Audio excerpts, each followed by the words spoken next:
everyone? Welcome to the King of Anime podcast, the only podcast, well, maybe not anymore, that covers weekly seasonal anime content and then decides to either pass or kill them every 3 episodes. Well, see, I don't even know if they do that, to be honest. They probably just talk about them. Well, I'm going to say it. This is the only podcast to feature 3 former and 1 current president. Joe Biden, we got him. Barack Obama, we got him. Trump, yeah. Boys, we got him. Not to mention Veronica. We also got Veronica, but I'm not sure she is a former Where's president. Veronica?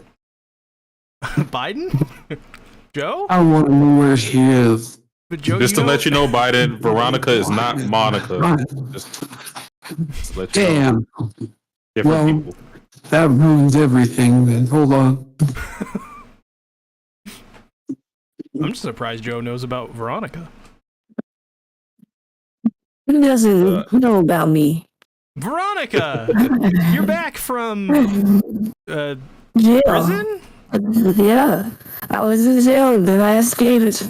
Freaking Joe Biden broke me out. Yeah, you sound like you're slurring much more. Did you get your jaw broken on the way out?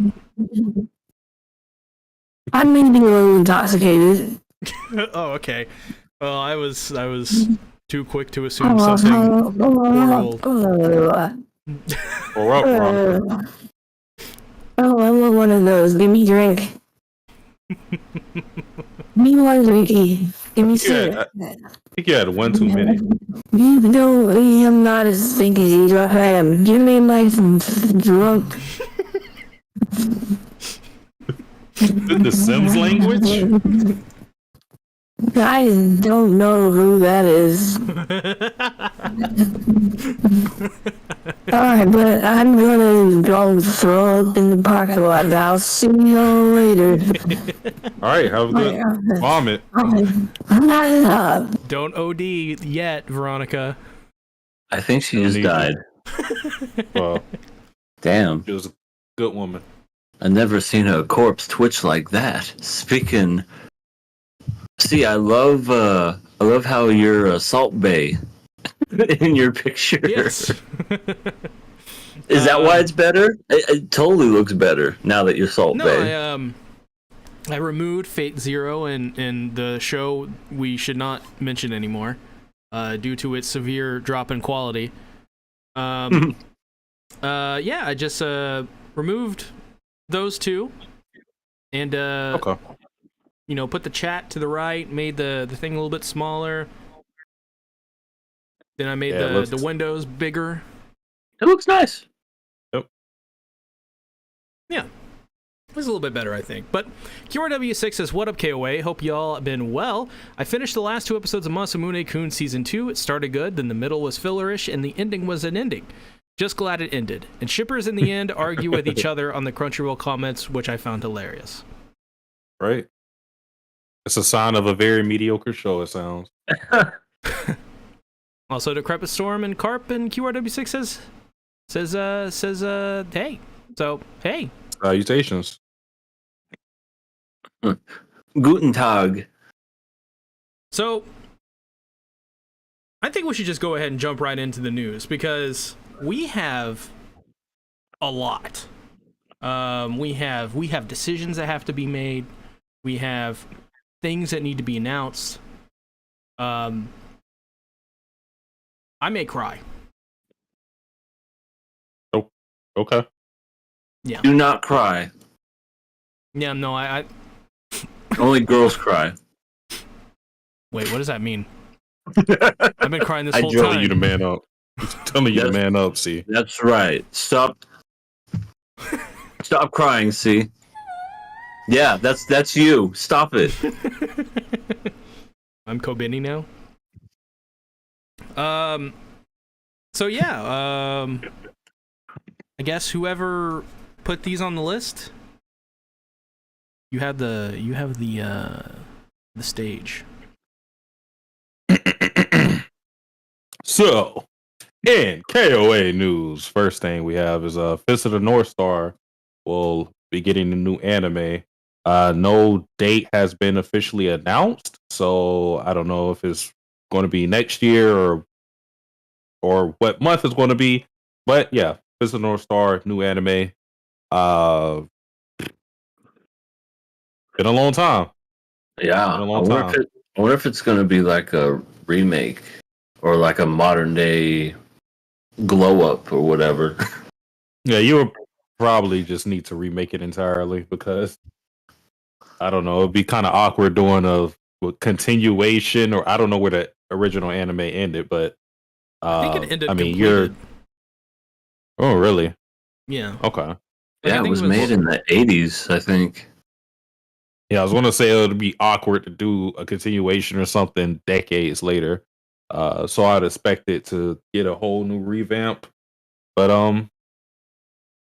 yeah, I mean, it may look good, but with me knowing how the Fist of the North Star looks, I don't know if it's necessarily going to look good or look better just because it's modern animation and whatnot. It can flow better with the animation, but I think a lot of the 90s, 80s art is for anime wise fit better for certain series. I think Fist of the North Star is one of them. Yeah. Yeah, absolutely. Yeah. So, I mean, we'll I see. can't wait to see what was that he would always do. He would like punch him and do all kinds of things, and then the Omari enemy would. Yeah, Omari would. Nani! And then Nani! they'd explode. Then they'd explode. I just love the "you're already dead." It's like, look at him.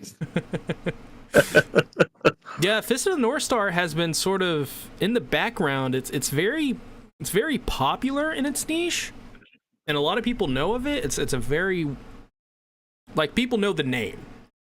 May have not seen it, but they know the name.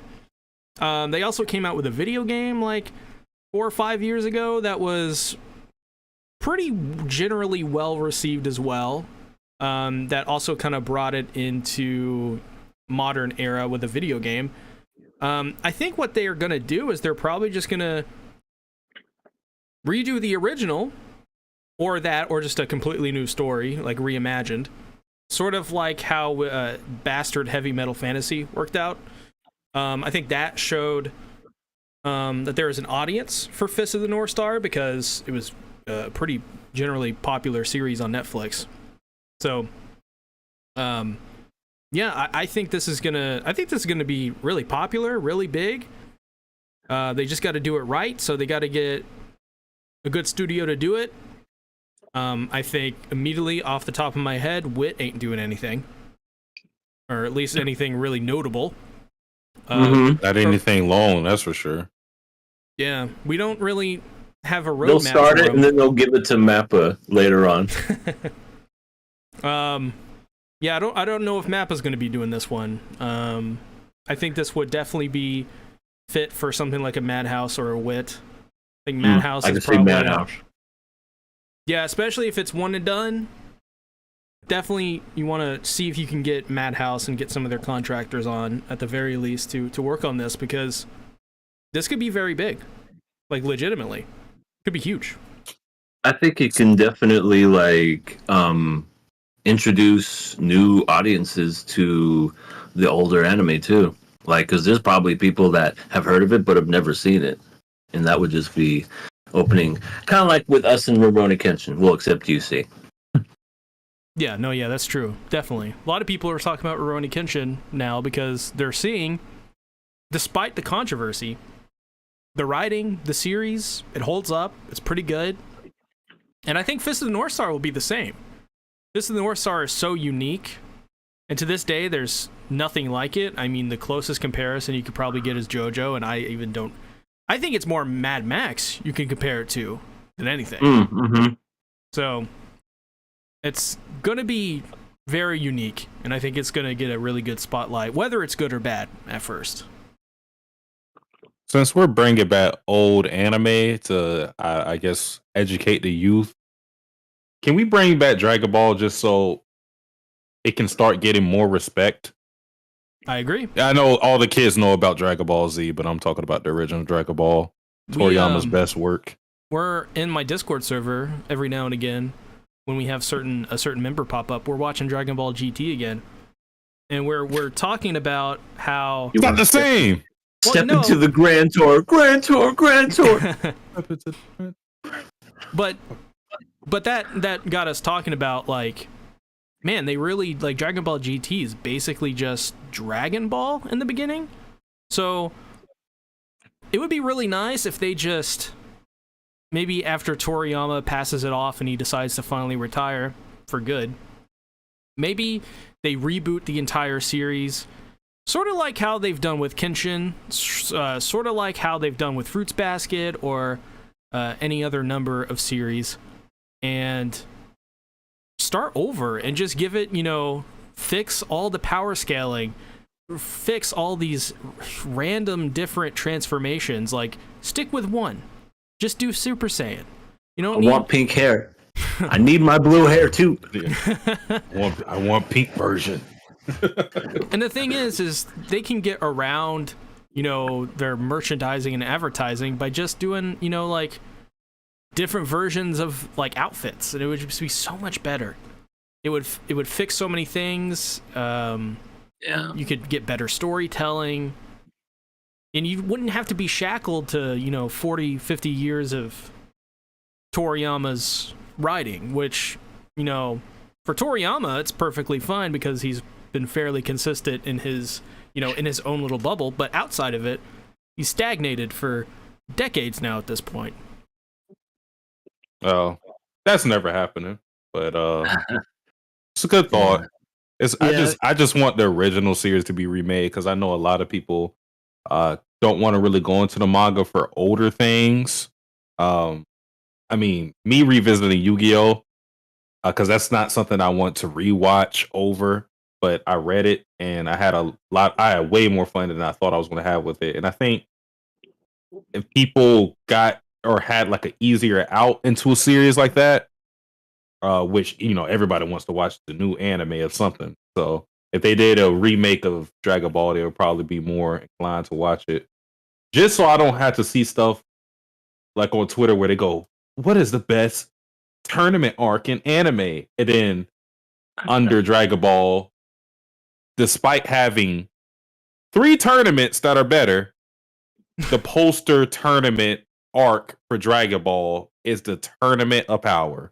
Yeah. That irks me so bad when there's literally 3 tournaments within Dragon Ball that are clearly better. The 21st Budokai Tenkaichi, the 22nd Budokai Tenkaichi, and then the 23rd Budokai Tenkaichi are all better. 22 and 23 are pretty great. I mean, it's a toss-up for me when it comes to those two. Yeah. Probably the 22nd is my favorite one. With Tien, yeah. That was pretty I mean, the 21st one is still great, I think. It's good. With the Roshi and Goku fight had a lot of meaning behind it. The best ending was Roshi won all that money, and then Goku spent it all by him eating a lot after the fact. Good times. Good times. In other news, Spy, great news. This is good stuff. Spy's Family season 2 is supposed to premiere October 7th. I know I'm excited about it. I'm excited. Guys, EA is excited about it. I'm super excited. I'm buying that Nintendo Switch super game excited. They announced. I'm buying that shit. Wait, they have a game for Spy Family? Yeah, they announced it at the Nintendo thing. It's coming out next the year. Nintendo Direct announced that it's called instead Spy Family. It's called Anya Family, I think. No, something Anya. Memories. It's like Spy Memories or something. Anyway, you play as Anya, and you get to talk to your friend Rebecca, and she's just like, "Oh, I love your dad. He's so hot." Yeah, it really does seem like they distilled the show's humor and stuff down into a video game, and you get to go. It really just seems like a fan service game. But if they get the right price for it, that's kind of like a day one purchase for me, because I bought the Fate cooking game, and I really wasn't disappointed. $50, take it or leave it. I was gonna say, see, if they make that game, would you stream it like you streamed the Fate cooking game? Oh yeah, hell yeah, that'd be awesome. All right. Hmm. Well, then I can't wait to see it. All right. Speaking of season 2s, the live action for One Piece is getting a season 2. So, Yep, we'll be talking Impressive about stuff. that Wednesday. Wednesday, we talking about it. Yeah, it's gonna be super fun. Yeah, this is no surprise to me. I said before, even like weeks before the first episode hit, that it's clearly obvious they're gonna do a season 2. As well, there's other news that came out about this. They have a plan for up to 12 seasons of this live action, which, you know, One Piece is not any stranger to doing very long series, but if they actually go through with this will be a series that goes on for decades, and I think if they do it right, I think it's a no-brainer.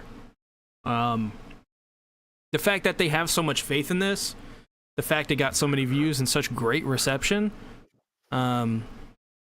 it's just a really good sign that I think season 2 is going to be great, and season 2 is going to cover probably one of the best sagas in the series. Definitely the saga that I love the most, which is the Arabasta saga. So, well, another news: Burn the Witch anime is supposed to return for OVA. I think it was like Burn the Witch number 0.8, something like that. just do an anime series.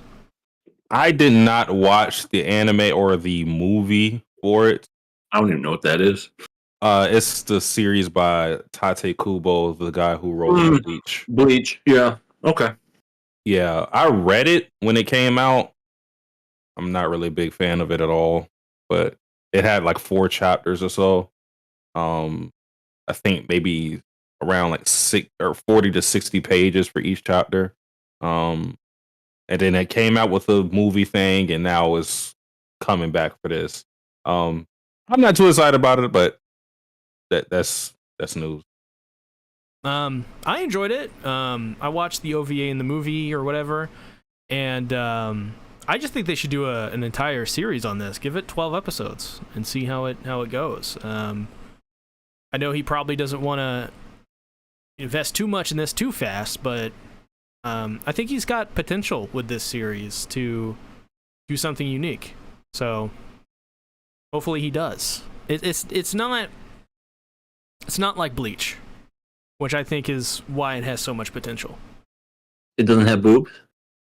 Oh, it has boobs. Yes. The girl is not really of age though. So Oh, well, There's let me reverse that. Never happened. Well, I got some news. Nintendo had a direct not that long ago. They announced some pretty good games coming out, ones that I'm looking forward to. But the one that they announced at the very end is a game very near and dear to my heart, and it's Paper Mario and the Thousand-Year Door. It's getting a freaking remaster next year, and it's probably one of the greatest Mario games I've ever played. Was only on the... Go ahead. That's the turn-based RPG, right? Yes, it was. It was only on the GameCube. It came out in 2004. So when this thing comes out, it's going to be 20 years since it came out, and I'm buying it. I'm buying it the day that it comes out. This was one of my favorite games. It's a turn-based. It's cool how they do it because it's like it's a production. It's all up on stage when they fight, and they have a crowd of toads cheering and everything. It's so freaking fun.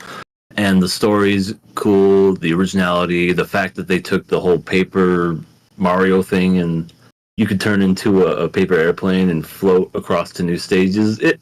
They really take the paper design and make it unique, and I love that game so much. And I always wanted to. It broke my heart when I got rid of it because I was thinking, I don't ever want to play this game again. Then the years went by, and I was like, I want to play it. And it was only on GameCube, and I'm like, I got rid of my GameCube. How am I going to play it even if I bought it? And they were selling it for like, you can go on eBay right now. It's $120 just to get this damn game. And to get it for $60 is a steal.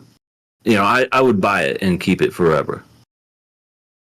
Yeah, I hate how this day and age where people put arbitrary prices on something, like that game's not worth $120. It's not worth $60. It's an old game.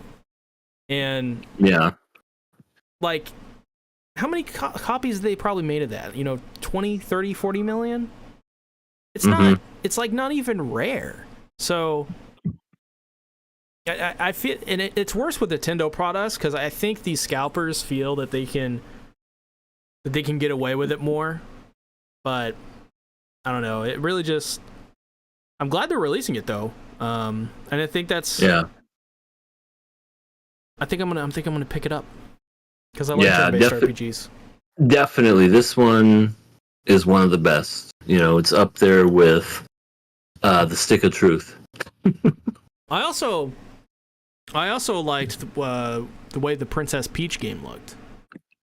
Oh yeah, Princess. It's called Princess Peach Showtime. Yeah, you get to have sword fighting Peach. You get to have Chef Peach. Yeah, it looks really, really goofy and a lot of fun. So, who knows? I may be a Nintendo fanboy by this time tomorrow, or this year. I can't speak. This time next year. I just want to touch base real quick on Nintendo. Did you see how they released the new Mortal Kombat 1, and they actually had the audacity to put it on the Switch, and it looks like PlayStation 2 graphics? I heard about that. I didn't know. Like, they did a side-by-side comparison, and I was like, why'd you even release it? And, like, if you're going to release it, fine. But to release it for $70 is a travesty. Do at least 30, maybe 20 at the lowest. But they're going to give it to you for $70, and you have faces that are just absolutely goofy, and they look like PlayStation 2 graphics. Yeah, they did MK11 as well on the Switch. I think why they're doing it, that one looked decent. Why you see like The Witcher 3 and stuff ported over in these huge games that really shouldn't be is because I think these developers really just want to see what they can do. And yeah, $70 for that though, like maybe for the Switch 2 you could charge that much because I don't know if you've seen the rumors, but it's looking like it's going to be around PS4 Pro / like Xbox Series S kind of power behind it. So it would definitely just look, at that point that game would look pretty comparable. So I don't know why you not just wait.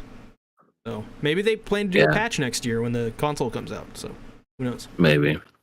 I'm ready for the Nintendo Switch 2, which it will be called the Electric Boogaloo. As for the last topic, real quick, I just wanted to talk about some of the fall 2023 anime, and I want to get your guys' thoughts on it. Not just these two guys, but you guys in the chat, because there's not a lot. This next season is barren, and I literally guessed before I even talked to EA the two anime that are probably going to be locked in, and he immediately went to the first one that I picked. So there's like literally nothing. So I wanted to get your guys' take on this, everyone involved, some ideas. I mean, what do you guys see in the fall season that you find interesting? Man, type it now. Fall season just doesn't agree with us. It never the cycle has. is back. We had one good fall. That's true. Well, obviously we're going to watch Spy Family, but other than that, you don't want to watch Goblin Slayer season 2? Does it look like I'm going to watch Goblin Slayer season 2? I mean, maybe with a little convincing. No. Selling the soul. We talk about Hollow still has my soul. He hasn't given it back to me. Yeah, the ones that I pinned immediately an EA notice was Undead Unluck, and the other one was Frieren, which is a Madhouse fantasy series, and the first episode is an hour and a half. Oh my god! It's a We're movie. watching a length. movie. Yeah. And apparently, Undead Unluck is like one of the biggest anime that's going to come out next season. A lot of people are really enjoying it. This is all according to Dan from Danitas Media. And as well with Frieren, it's apparently a very dark take on fantasy, and it's really different. It's not like an isekai. So no reincarnations, no Matensei. But the fact that it's by Madhouse and it's a 120-minute first episode is kind of a statement. Guys, season 3 of Shield Hero. I mean, it can be worse than season 2. Wait, isn't this a show you wanted to see, Pluto? Yeah, Pluto. That's Urasawa. It's on there.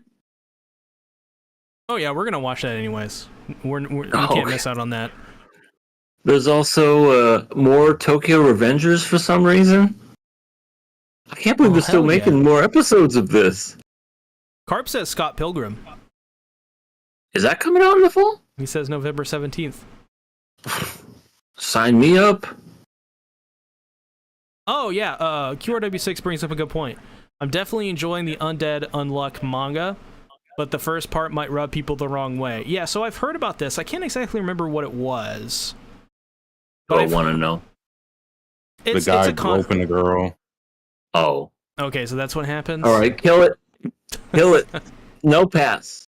No, I just remember the volume. I don't know if it was a volume cover or like a key visual or something. I just know like main guy just ripping the main girl's titties. I just remember that being a thing of that show, and that was one of the that was like one of the deterrents in me not wanting to check out that series because this is a Shonen Jump series, I believe. So a lot of my friends talk about it. I have one friend that swears that it's good. I never checked it out myself. So it may end up being good. It's just I never gave it a chance. Maybe that's how he gets his power is through. Oh my god! Through the groping. Well, yeah, I heard there was a big backlash to it. Power scaling. There was what? I heard there was a backlash to that first chapter and first volume. Oh jeez. I think like he gropes her once, she smacks him. Don't do that again, and he just goes, "Okay," and then that's it. Yeah, QRW6 says Undead Unluck misdirects people into thinking it's an ecchi. That's what I heard too. Huh. Well, I guess we're gonna have to maybe we'll flip find a out. coin for it. I guess. Heads or tails, kitty cat. All right. Well, now let's go ahead. Let's get into our main show this week. Not much going on. Zom 100, episode 8. Zom 100! What do you guys think about this episode? We finally get the blonde-haired, blue-eyed beauty who we said she's a foreigner, but she's not from America. Sasuke, where is she from? Good old Germany. Guten Tag. Exactly. She's from, and it's so funny. Like when I was listening to her talk, I swear every time they, have a Japanese person do like a foreign voice, they all kind of sound the same. It's just how they get that sound, and just with the whole des and try to make them speak certain words a certain way. And yeah, she's great. What we know of her is that she's a huge Japan nerd. She's just a weeb. She's a weeb. She loves the country. She loves the culture. She's huge in the culture. She's huge in this sushi. She's got the samurai gear, and she's an encyclopedia. If you wanted to know something about Japan, she's literally like one of those tour guides that is just like, if you look to your left, you see a bathhouse. Bathhouses were something. Also, hi Alex in the chat. We got a new person in here. So, how you doing? If you haven't already, definitely hit the subscribe button. Every Monday. What's good, baby? KOA podcast. Check it out. Alex. When you think about Beatrice, she's just like propaganda for hyping up Japan. Pretty much. Japan is so great. If you want the best sushi in the world. Yeah, Nintendo and Shizuka's like, or not Shizuka, Kensho are like, yeah, she understands the true beauty of the culture of Japan. So I just love how this character's here just to hype up Japan. It's so funny to me. I mean, yeah, it works, and it's really. I like how they introduced her too. Like they made it seem like she was like in trouble. Nah, the zombies were in trouble. She just cut everyone down with what's that thing called? Where it's like a really long staff with a little knife. Glaive. Yeah, a glaive. I like that. That sounds cool. She had one of those and was just tearing them down. It was just like, hey, konnichiwa.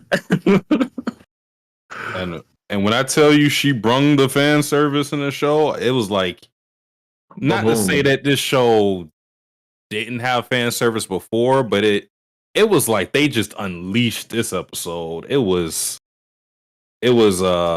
midriff shot after midriff shot after boob jiggles everywhere. Yeah. And also this is the second time that we've had Kensho showing his ass to the zombies and telling them to eat it. It's so fucking stupid. He's telling the zombies to eat his ass. Stupid, bro. I agree. But this was basically an introduction to this new character, and we got to see who she was, and all around it was just kind of like a goofy, fun episode, what we're used to when it comes to this series. And yeah, I was thinking about watching this in the living room again, but I was like, you know what? Nope, I'm going to watch this on my computer, just in case someone walks in. I'm so glad I did.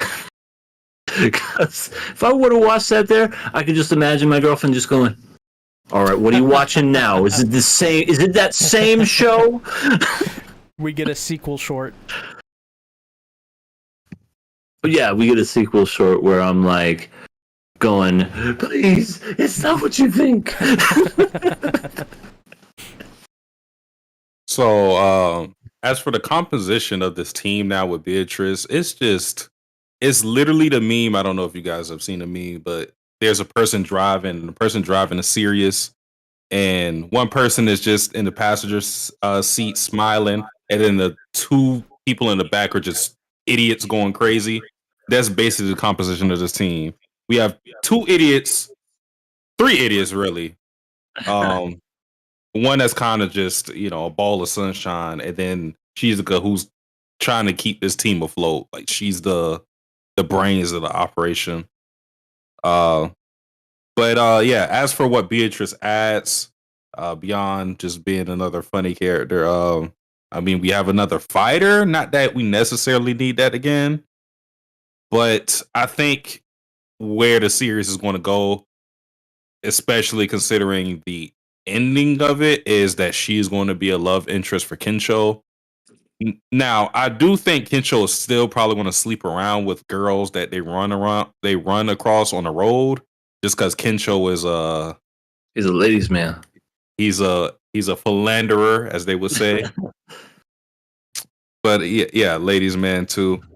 But that's where they seem to go, just because they definitely seem to go in the direction of Shizuka and Tendo, which at first I was like, okay, this is when they were doing the whole bath scene. I was like, okay, this is pretty forced. But I mean, even though it is kind of contrived, I did like the talk that they were having with each other. I thought they were just going to do the whole typical, we're naked with each other, we're in this vulnerable situation. Let's just force romance. You know how most anime do it. You fall over the girl, they're naked, you're naked maybe, and Oops. almost kiss. Whoa! What is that soft thing? Are these boobs? I love how they always have to question it. What is? Is this It's what I soft. think it is? It's. Hold on. Yep, that's a tit. Okay, we figured it out. It takes like a tuning fork to it just to test the air. Check the air pressure. But yeah, I enjoyed their talk because she's a good whole thing with her character. It's just she's really skeptical of everything and anything. That this includes love and thinking that it's not practical to sustaining your survival, as that's always been her thing. And of course, with a person like Tendo who wants to experience life to the fullest, you know, he believes in love. Kensho believes in love, and it seems like Beatrice believes in love. But it seemed that he was able to Tendo was able to give his perspective to her and make her understand. And she even acknowledged that she was too readily shooting down his viewpoint because of her always constantly being shut down by her father, and she was kind of projecting that immediate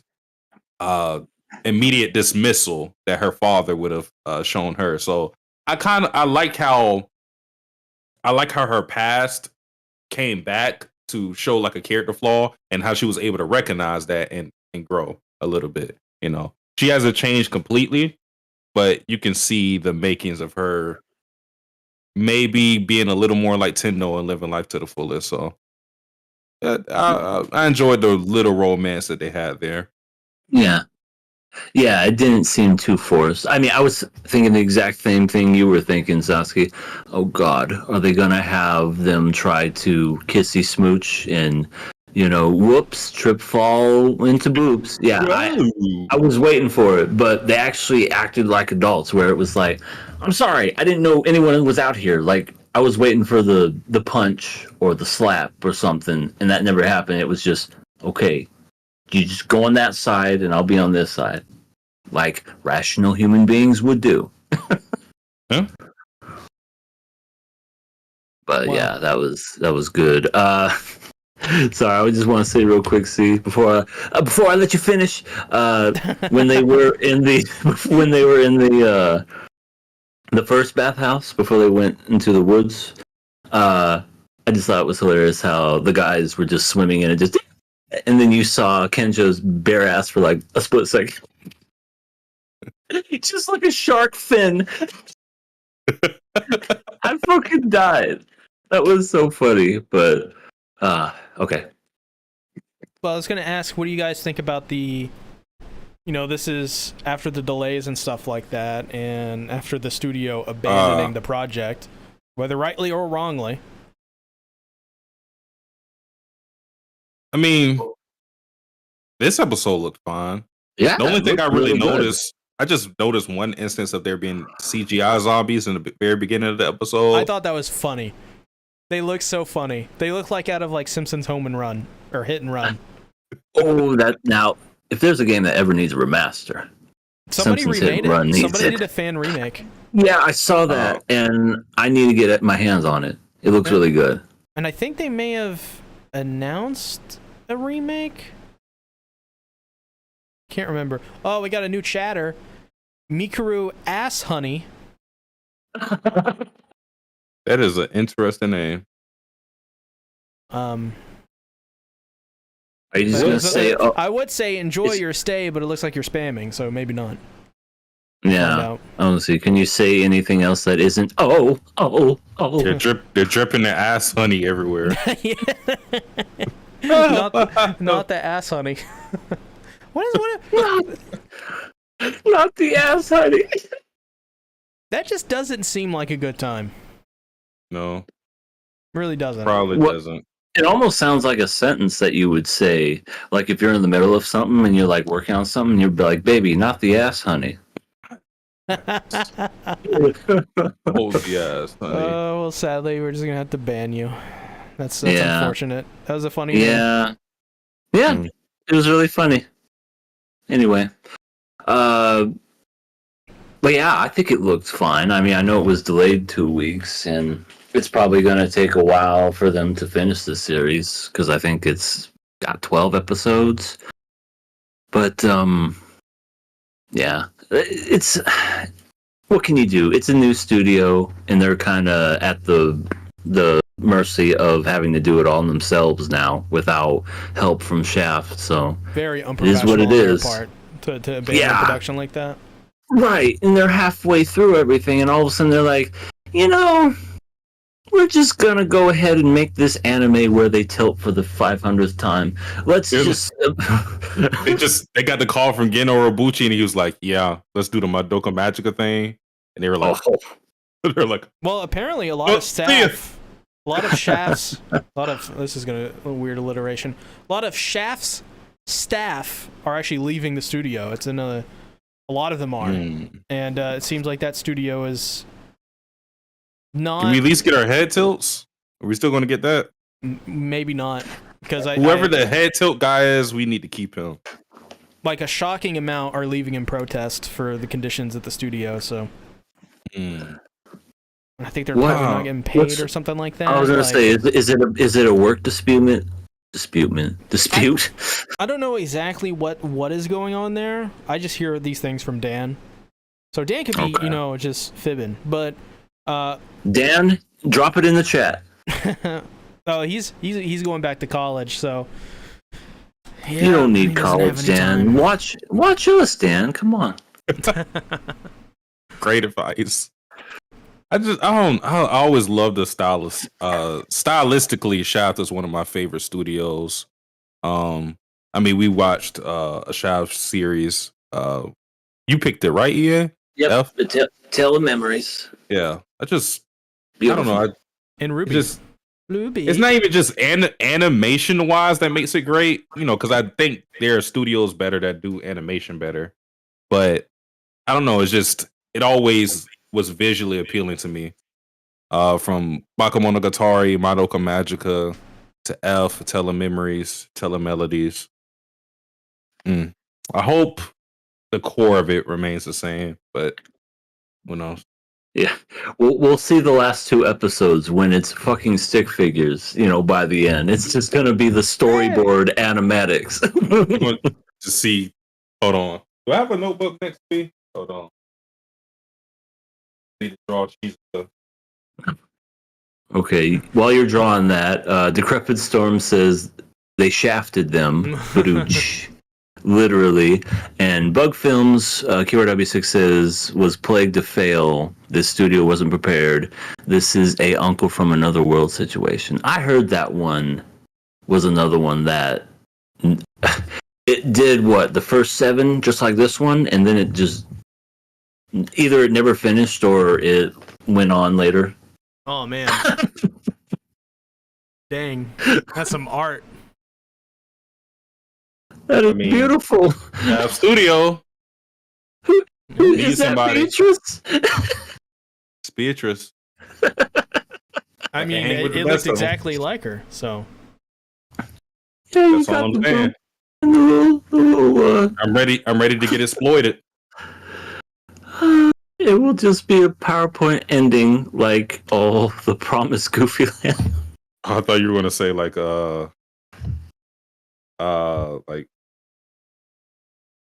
what's the anime you sold your soul for? Oh X-Arm. fuck. X-Arm. X arm. Alma Yeah. Alter. Oh my goodness. Hello, can I have my $50 back? It wasn't worth it. I mean, I'll give you your $50 back. That's what I mean. So I can get my soul back, please.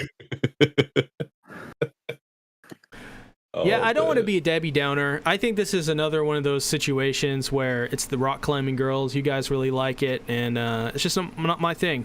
It's not my speed, which is okay. So I won't rain on the parade too much, but I will say this just to give for people that are interested. This is sort of like kind of like the cliff notes of how I felt about this episode. To me, the series is kind of straying further and further from its original tone and premise, kind of like Mushoku Tensei season 2. But in this situation, it's not really the plot necessarily. I felt like going into this, we were going to get a bucket list with super interesting things on that bucket list that would challenge them and see them grow as characters, and that's clearly not what this show is. But I think that's kind of how I felt it was going to be to some degree. Not a lot, because the promotional material was pretty wacky and goofy, but I felt there would have been something more to this, and I think personally speaking, I just feel a little underwhelmed. Also, this show, in my opinion, just really feels like a lot of laughing really loudly and ooh when you see fan service kind of show. That's just not, for me. And I find everyone annoying in this show. I don't think there is a character that I really like. I think Shizuka is not that annoying, but I don't like Beatrice, which is the new character. I don't know. So yeah, that's kind of my thoughts. Don't want to go too long, because it's not really, because everyone here is enjoying it but me. So I'm the outcast, so to speak. So I think it's only fair. I think you should say everything that you feel about it. I mean, that was it. That was basically it. I just wasn't going to go into a fucking rant about it or whatever. You won't hurt my feelings. Yeah, although I enjoy the series for the most part, I do think with these past maybe 3 episodes, because I really was disappointed last episode with how the arc ended with the boss, with them just saving him, and how quickly things were resolved with Tendo basically mind breaking. We talked about some of the good things that happened with this series, but I do think it's running a little stale when it comes to the plot of the show, because we have this overall thing where they're trying to find Tendo's parents. So that's the current goal right now. But kind of the issue we're running into is that it just feels inconsequential almost. Like, it feels very episodic, and nothing wrong with being an episodic anime, but when you have a plot like this or a premise like this, you would expect something a little more tightly focused on. I do think the characters are weak. Like Kensho, we don't have a lot of depth for Kensho, for example. They always, because when you introduce a character, they that's their time to shine and whatnot. They've had that time, but I don't really think, other than Shizuka in that one episode, last episode, and Kensho a little sprinkled, you don't really get that much from the characters either. And something with this episode that I didn't like, or not even this episode, because I complained about it last episode too. The zombie logic is weird. No, the zombies, because I don't know why the zombies are in this show. Like, that's my really biggest complaint. Why is this a zombie show? I don't understand the zombie logic at all. Yeah, the fact that they follow music makes no sense. Anybody knows zombies, they hear sounds, but if they see flesh in front of them and stuff to eat, they'll always go for the person over the sound. That flying drone, that was very dumb. Well, no, that's not the problem I had. The problem I had was that they were going after the RV, and I was like, "Oh, why are the zombies going after the RV? There's nobody in there. There's no sounds being made. Smell chicken. they smelled the fish. They smell the fish. He was like, we want sushi too. We want We sushi want too. sushi. Power was in the RV with a bunch of fried chicken, and they smelled her. Oh Lord! I mean, Yeah, she I smells mean, like a corpse. She smells just like them. Oh my god, you kidding me? She smells like ass on top of ass. Yeah. No, kitty, this is my chicken. But no, like, and that's a problem with me because that was obviously there for the plot. Like to have them follow the RV and to create a problem that shouldn't exist. Now you can make your own because I'm not saying you had to follow the traditional zombie rules, but you guys are being very um inconsistent with how things are supposed to be. Yeah, because you basically had like as far as the zombie logic goes, it's traditional in the fact that zombies are going to chase after people. They can follow sounds, can distract them. Stuff that we've seen in all zombie shows. But with this specific thing, why did that happen? And that's a big thing in the episode. Like this isn't a small complaint because the premise is zombies. Zombies are the conflict. So if they don't really follow any type of rules regarding that, then I'm just a little confused. Yeah, it was Jesse and Walter White. They were in the RV cooking up some crystal. Jesse. We heard about that blue man. Blue meth. Yo, Mr. White, I told you, bitch. I wanted chili powder. I hate chili powder. Okay, Tuco. Hey, no, Google, I didn't say you. Stop.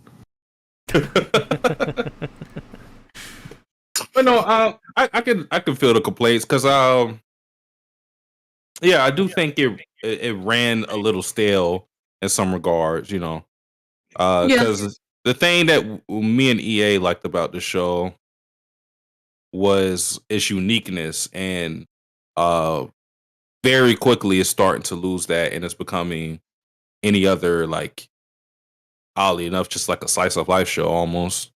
Yeah. Yeah, that's what I compared it to in my notes. I was like, this is just a slice of life show. I mean, it has moments, like at the very end, with the whole character dynamic between. Oh my God, Jim. Shizuka. I got the name right. I was about to call her that. Shizuka and Tendo.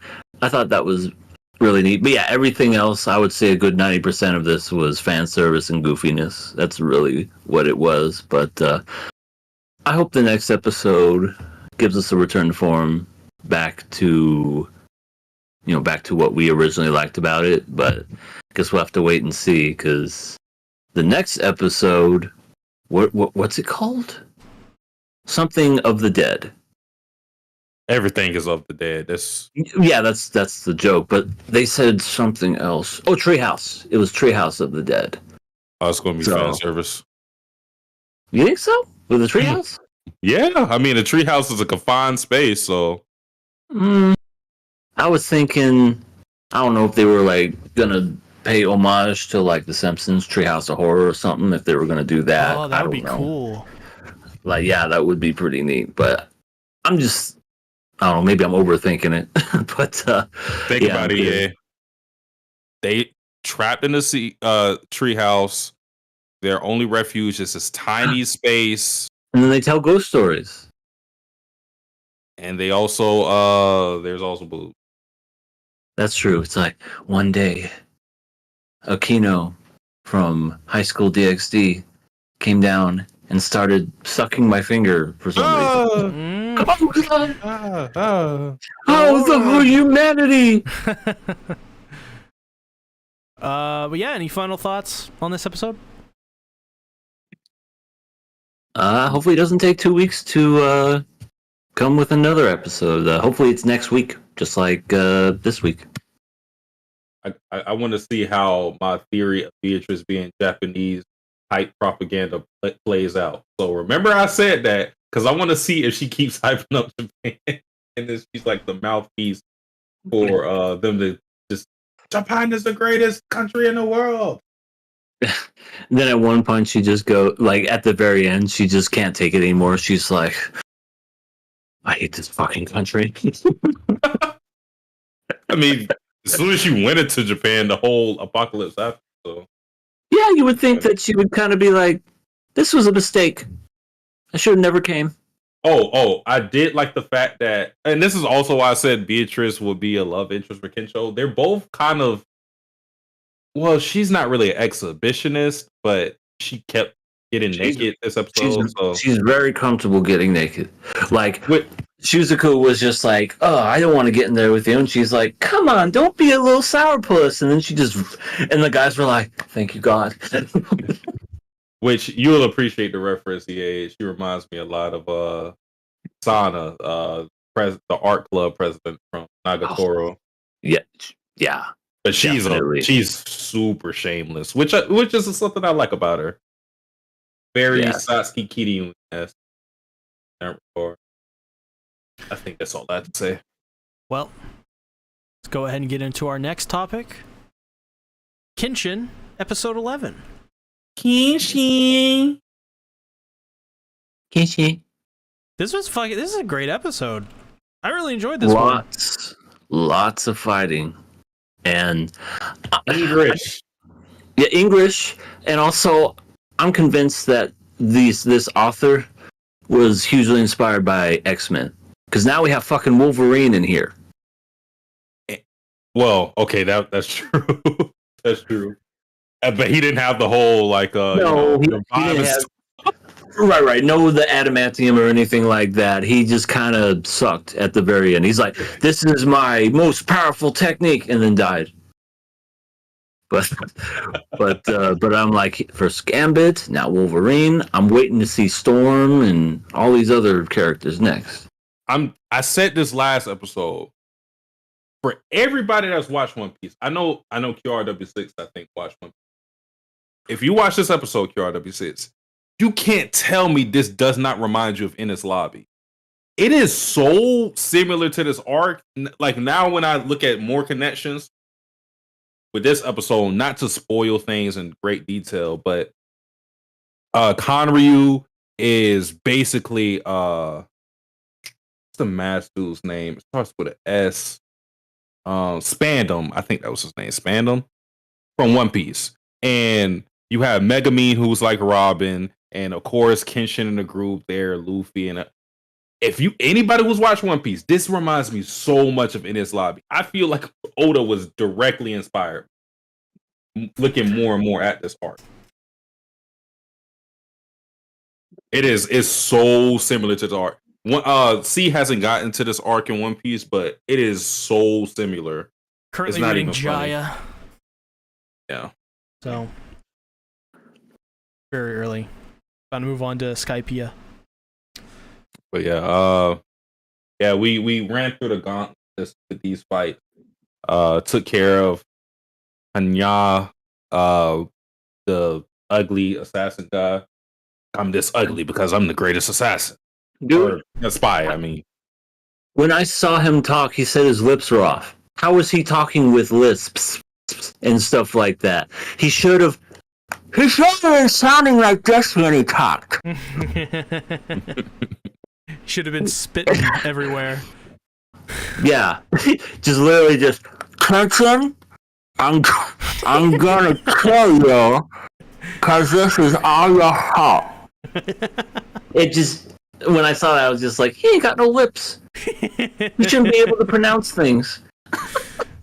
Yeah, the reality of that is pretty crazy, though. He's dedicated to his job to be able to remove everything from his face like that, and then as well just live inside this mask pretty much. And he did it all to be a spy or whatever it was. And we also got another curse technique that was solved by simple logic. Yeah, the patterns on his shirt. The stripes. I mean, like we've all heard that whole thing before. You know, the horizontal stripes make you look wider. The vertical stripes make you look longer, taller. They took it to an extreme example with this, but I'm not too mad at it just because when you're dealing with fighters of this level, I would imagine like every little thing gives you some type of boost, and not being able to correctly measure the length of your opponent's weapon or In this case, their arm will put you at a disadvantage. I just didn't like the fact that it's the whole classic villain thing of where he didn't say what hit the method behind the trick was, but he implied that there was a trick behind it. And I'm like, just shut the fuck up. Just don't say anything. Just hit him with the technique and try to win. Don't say anything. He's like, you don't understand the trick. And the Kenshin's like, there's a trick? Okay. And then the gears start turning and he figured it out. Right. It's like some of these villains, and you have it right here in the notes, Sasuke, they're standing around like DBZ characters. I swear to God, like, just fight. And yeah, if you want to stand around and talk shit when you fight, that's part of the game or whatever. But if you give them hints as to, I have a secret technique, why you gotta go ahead and say that? Just let them figure it out. Or don't. Just give yourself the advantage. I agree. And then he got mad. I wrote in the notes, Hanya's triggered that Kenshin will dare to block like a pussy. Kenshin went into the defense stance, and then he was so offended. He was like, how dare you defend? He sounds like me playing against like my more skilled cousin in Mortal Kombat or Tekken or something. Like, I'll fucking block it and just fight me like a man. You're just spamming the hit button. That doesn't take any technique. Yeah. He just sounds like an entitled kid. You're lucky I'm using the Mad Catz controller. Mad Cats, oh my god. But yeah, dude, they had their whole... play mine upside down in reverse. I'm sorry. No, I was but what was I going to say? They had the whole classic samurai exchange. Everybody knows I'm talking about. Whenever you have a sword fight, you have to do it. Cross swords or cross blades, whatever it may be. The person that's going to last is the one that gets cut first, and then the person that does, or the person that's going to fall is like, I got you with my Yeah, that's completely a Kurosawa thing. Oh, Sasuke's dead. He actually fucking killed himself. That's impressive. Need to let's get Shenron. Shenron.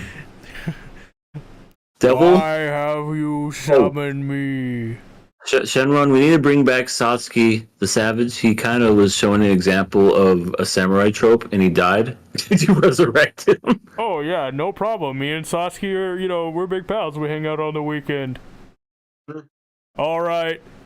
Hold on a second. Bring it back, fellas. Fellas in the back. Come on. Bring it back. Yeah, there we are. Yeah. Sasuke, you're alive. Hello. Thank you.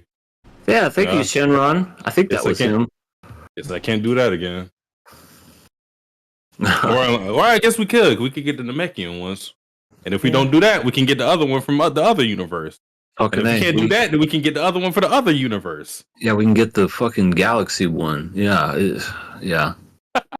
There's endless balls. Oh, I love Dragon Ball. Oh my goodness. I've always thought to myself, well, I don't want to get on the Dragon Ball tangent, so maybe I'll save that for another time. Well, yeah, the English again in this episode shows up with Ryu. Because I love you. I don't know why he thought that was going to work on Megami. He talked about like, let's run away together. Girls love the English. That was going to be the thing that convinced him, the horrible English. Just speaking, Japanese the whole time. Then all of a sudden, because I love you. Take my hand. Back with me. Like what? I just don't understand this guy's logic. He's like, yeah, I threatened to torture you. Yeah, come with me. She's pretty though. She is pretty. And then when she said no, he was like, "You're ugly, and I hate you, and I just want you to die, and it's your fault." Basically. This is all your fault. My kids hate you. Animals don't want to be near you. You stink. The red pill Conryu gets sucked by Meg. So I think this episode is building up pretty nicely too. I think we're going to get something in a couple episodes, like episode 12 or 13, because we have the introduction of Aoshi, and I think this is all pointing towards some kind of like higher, kind of like a higher power situation. And I don't remember this part from the original, so I can't even say if that's true or not. But what I will say is that I think clearly this higher power has to be Sean. Are you?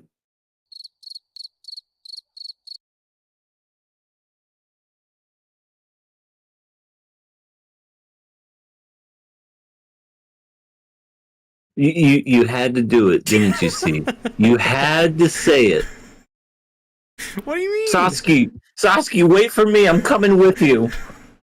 Oh no! I'm coming with you.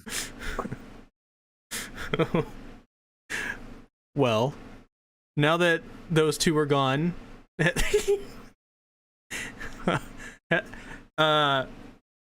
so now that I've scared them off, let me regale you more about my Sean theory.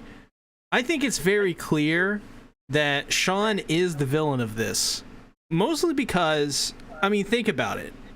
If there are multiple universes in Rurouni Kenshin, misspeaking here, Dragon Ball Super, then there must be a universe in which Sean is the main villain of Rurouni Kenshin. It's the only thing that makes sense.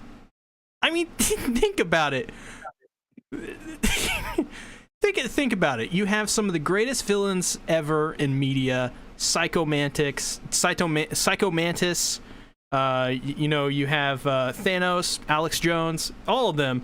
Some of the greats. What is one of the greatest villains you could possibly have in Rurouni Kenshin?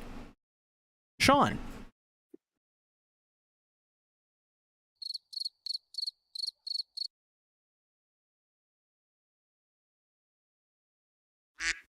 We're disgusted. Where's my cyanide pill? You just have one on hand? Yeah, whenever he You a wants spy? to. No, not a spy. It's more of a don't break the glass hold on. Break glass in case Sean is brought up. I need one And of then, those. yeah, I'll mail you one tomorrow. Appreciate it. Disregarding the whole the Sean tactics. Sean tactic. I really look forward to what's going to happen with Conryu and Megami, because I do think Megami is going to get her payback for being exploited the way she was, her knowledge of medical information being used to create this opium, I think the series did a great job of kind of exonerating her from the guilt, or just not the guilt, because she still feels the guilt, but the I guess the sin of making all this opium, because she still feels the guilt, and obviously that's not something that she wanted to use her medical knowledge for. But she shows a lot of remorse over it, despite being tricked into it, despite being forced into it. And I look forward to what she's going to do to Conryu, because I feel like, especially for a character like Conryu, he's not a fighter. And also, this is kind of reminiscent of the One Piece thing I was referencing. But I feel like to conclude this arc, she has to be the one to beat up Conryu. They probably won't kill him, just because that's not really in Kenshin's rule, and I doubt Megami is going to do it. But incapacitate him, swing on him, whatever it may be. I look forward to that arc with her. But yeah, I've been enjoying Megami. What was the line she said this episode? I'll see you in hell. See you in hell. Oh, I love her. I really like her. I didn't expect to like. Oh my god, I didn't expect it. I You gotta really scare like myself. her. I love you, Megami.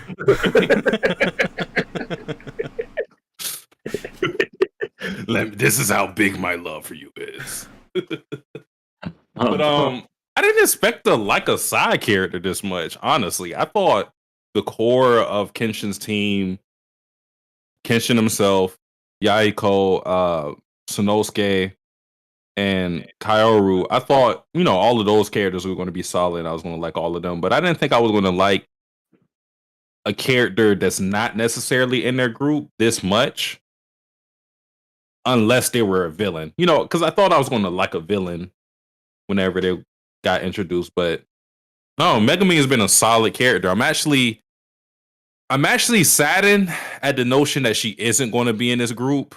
I hope she does, but it's probably not going to happen just because she's a doctor and she can help more people if she, if she didn't go with that group. But yeah, we'd like her character. And Satsuki, to answer your Kira W6 answers your question. Oda was an understudy for the author of Kenshin. Yeah, I know. Isn't that crazy? I know. They did an interview together. Oh, okay. Well, yeah. What else happened? Oh, we had Sonosuke versus Buffman. Freaking Hulk. I like this fight just because it was more. I love this. This is like a Satsuki tropes that he loves. I love when men fight like men in the stereotypical way of no weapons, straight fist. It's going to be honorable. It's not going to be any theatrics. It's just straight brawling. Yep. And that's what I love about this fight. It's just muscle or it's endurance versus endurance. The unmovable force or the unmovable object meets the unstoppable force. Yep. Love it. Loved everything about this fight. It was just grit and grind. Wasn't pretty at all. Yeah. Cool as hell. I mean, they both ended up knocked out, so that showed you the degree of brutality that came with this fight. Yeah, they both. Yeah, Sanosuke knocked out Big Dude, but then it took everything in his power to knock him out because he got hit in the head like 50 times, just straight headbutts, taking it like nothing. Oh, yeah, I do love those fights too. I love the villains that. You have like a low hum. You're a low hum. just turn into a kindergarten mid podcast. You're a poopy head. What do I sound okay or what? Yeah, you just had a low hum there for a second. Like it sounded like you were summoning something. Well, I was, but then you had to ruin it. Anyway, what I was saying is, I like the villains. There's one from a movie that I love. It's called The Raid, and it's a villain. His name is Mad Dog. It's an Indonesian film, and he has the guy with a gun, and he says, "Guns are too quick." And then he takes his gun, puts his down, and he goes, "Now we fight." And then they just do bare knuckle brawl and fight and everything. Still kills him, but I just love the fact that he's not willing to cheapen anything. It's just about. We gonna see who is the strongest right now.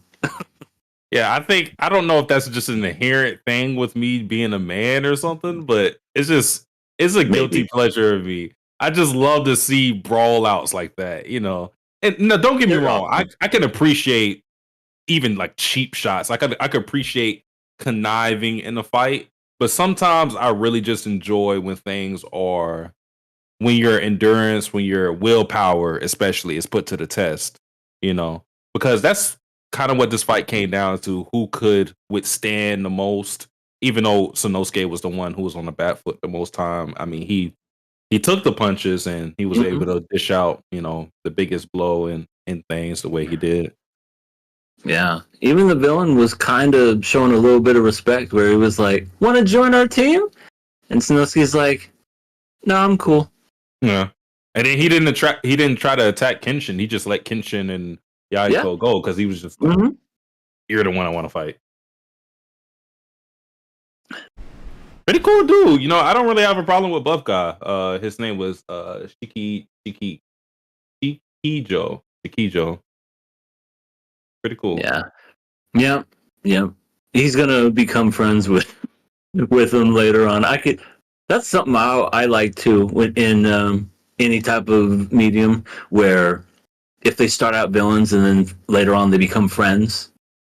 Like You have to do it in a good way. Right. It's, Yeah.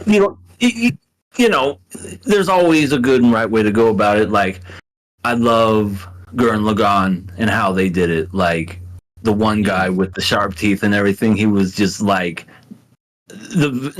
not like the main villain, but he was definitely a villain the whole time. And then when they team up and everything, I love shit like that where he's just like, he doesn't even like lose who he is. He's just like, okay, let's go ahead and let's do this. Don't tell me what to do, but let's do this. Yeah, sure. Temporary team ups with the person that was even like the arc villain. It's always good. You know, common enemy, and then they got to team up and stuff like that. Tropes like that I really like, depending on the execution, of course. But yeah, they really stood in the paint, just went Mexican boxing style, just blow for blow. Really tough stuff. And then, and also, because within the fight, it just basically reduced itself to dick riding the other respective leader. It was like, Kenshin's the best. No, Aoshi's the best. He's the one that saved me from obscurity. And then Sanosuke said, no, Kenshin's the best. He's so strong, but he doesn't, his identity isn't being strong. Remember the Playboy? Conviction. Remember the Playboy catfight girls from like way back in the day? I don't. Remember those Playboy commercials? Catfight girls. Yeah, remember those commercials where, or no, it wasn't Playboy. It was like Axe or something like that. Oh yeah, my God, the whole. I think I know what you're talking about. A guy would spray themselves, Yeah, and then and all of a sudden, yeah. flock to him. Yeah, Yeah. Oh no, not that. That's a whole different thing. But yes, there was another one that was like, I don't remember what it was for, but they would literally these two hot girls in this commercial would literally start catfighting, and they would go basically the equivalent of that. maybe let me look at. And they would eventually end up like basically having sex in the commercial or something like that. Like it was a time. It was. I don't think I had that channel. This was early 2000s. Yeah, I don't think I was allowed. Aren't you older to see that? Listen, my parents. Let me tell you. You don't know the life I lived. No, I'm kidding. I watched Princess. allowed to watch TV until I was 25. Wait a watched, minute. Princess Was this Mononoke, wrestling? Well, one of them is in. They had like a wrestling segment at WrestleMania. Okay. Where they did the same thing. I see it. It doesn't seem familiar, but I'm pretty sure I've seen it. I'll post it in the chat so Satsuki can see this too. Yeah, the one in the WrestleMania, he's like, I think he's like Vince. The two girls are like Vince McMahon, and the other one is Hulk Hogan. Vince McMahon, Hulk Hogan. Like she was saying it really weird. I don't remember these. Yeah, This looks very sensual, though. The thing when you were saying that like that, see, it reminds me of Dude, Where's My Car? Dude, what does your tattoo say? What about mine? Dude! It's like, no, seriously, what does mine say? Sweet. What does yours say? Dude! And then they just get in a fight, and some bystander's like, okay. Yours says sweet. Yours says dude. Satsuki, why are you getting out the lotion? I was in mid-sentence, Satsuki. What the hell? I was watching a commercial. Things happen. But yeah, any other thoughts about this episode of Kenshin? I have thoughts on commercials in the 2000s where now that's what I call hot for television. And remember those Girls Gone Wild commercials? Oh yeah. Yeah, I can't believe the stuff they would show on TV. Bro, that was back in the TiVo era. I remember one time my sister and brother and me were all in the room. We were watching, I think it was like Full Metal Alchemist, actually, oddly enough. Because they would always show it late at night. Yeah, from the previous night. And I had the controller, so I was in charge of, fast forwarding through the commercials.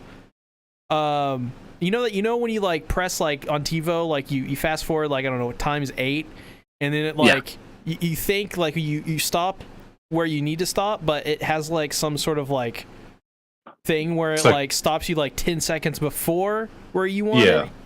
Yeah. And it stopped on the Girls Gone Wild commercial, and they teased me about it. And I was like, I don't even know what a boob is. I just like Full Metal Alchemist. Those commercials, I swear to God, it was a different time for sure. They gave a warning before the commercials. Warning: this commercial may not be suitable for smaller audiences. It's reducing it too hot for television. The little girls gone wild. Who the fuck bought Girls Gone Wild?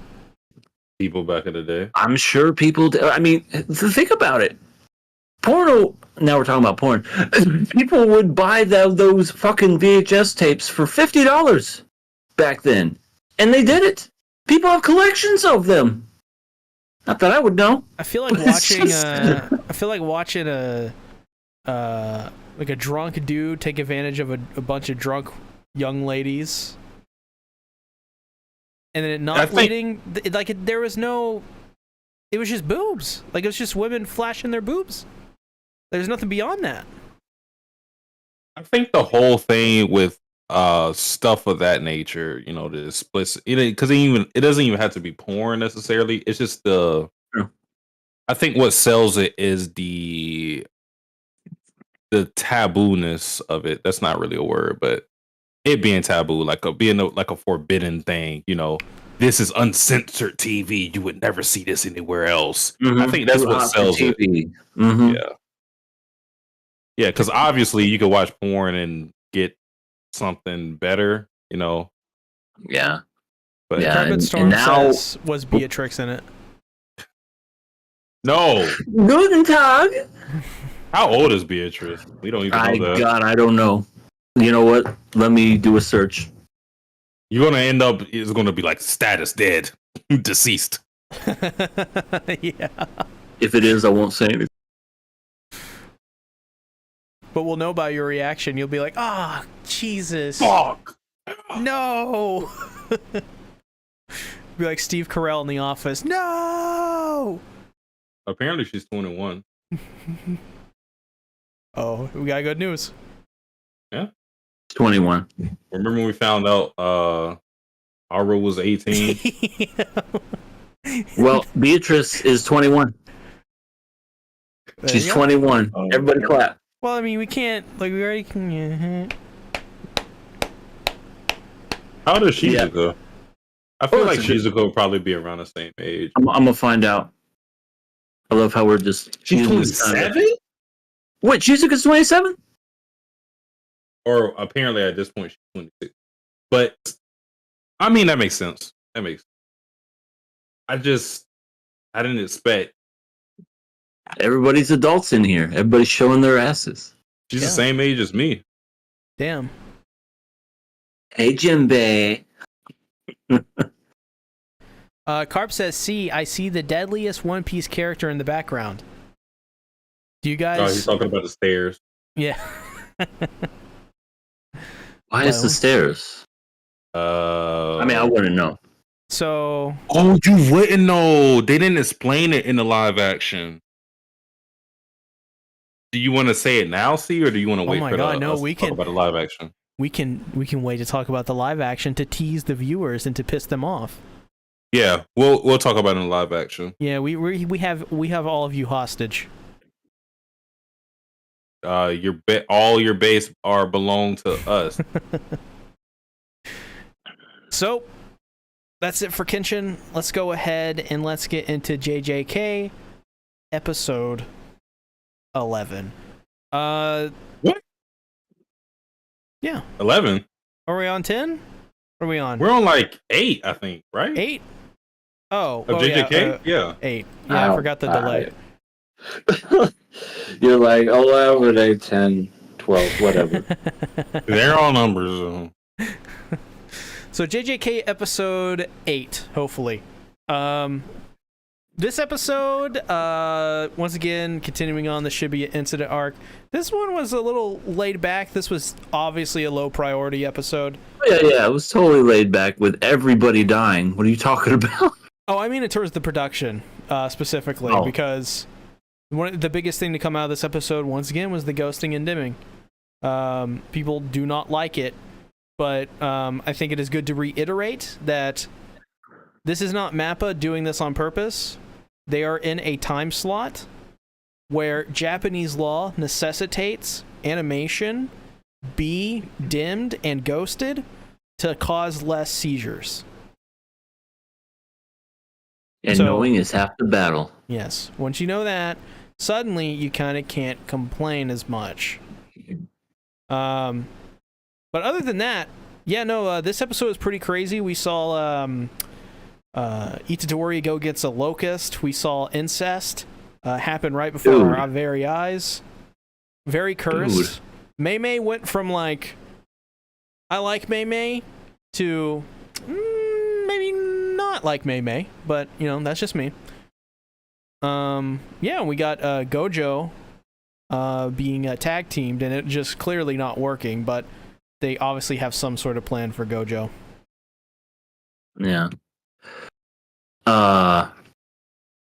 That locust, they sure did put the emphasis on his thorax and making it look like a dick, didn't they? Swear to God, I was like, why are they making it look like that? It's like, normally it would be behind him and all that other stuff, but no, it's in between his legs. I'm like, you filthy mangaka. No, that was cool seeing Itadori fight. He wasn't even like messing around with him. He was just like, Yeah. I'm gonna fuck you up. And He did. that fight was kind of dumb. Only reason I say that is because the Locust kept saying stuff about being clever and not clever. He's and it's clever. Yeah, Like, it's not clever. he's smart. He's not. He's dead now. That's how like- unclever hold he on. is. Hold on, EA. Let's take 3 minutes to explain the history of locusts and why my they are God. so despised What throughout. was the point of all that? I get it. They eat a bunch of shit. That's just like how Yuji's like clever. People don't call themselves clever. He's like, oh, Yeah. shit. Right. It blew his mind. Oh shit. People are That was clever. so Don't call funny. themselves clever. So funny. His whole world was broke. He was like, wait a minute. Dude, the voice acting was so good there too. It was so like, it was almost like Komi-san kind of levels of voice acting. It was amazing. Oh my god, that was hilarious.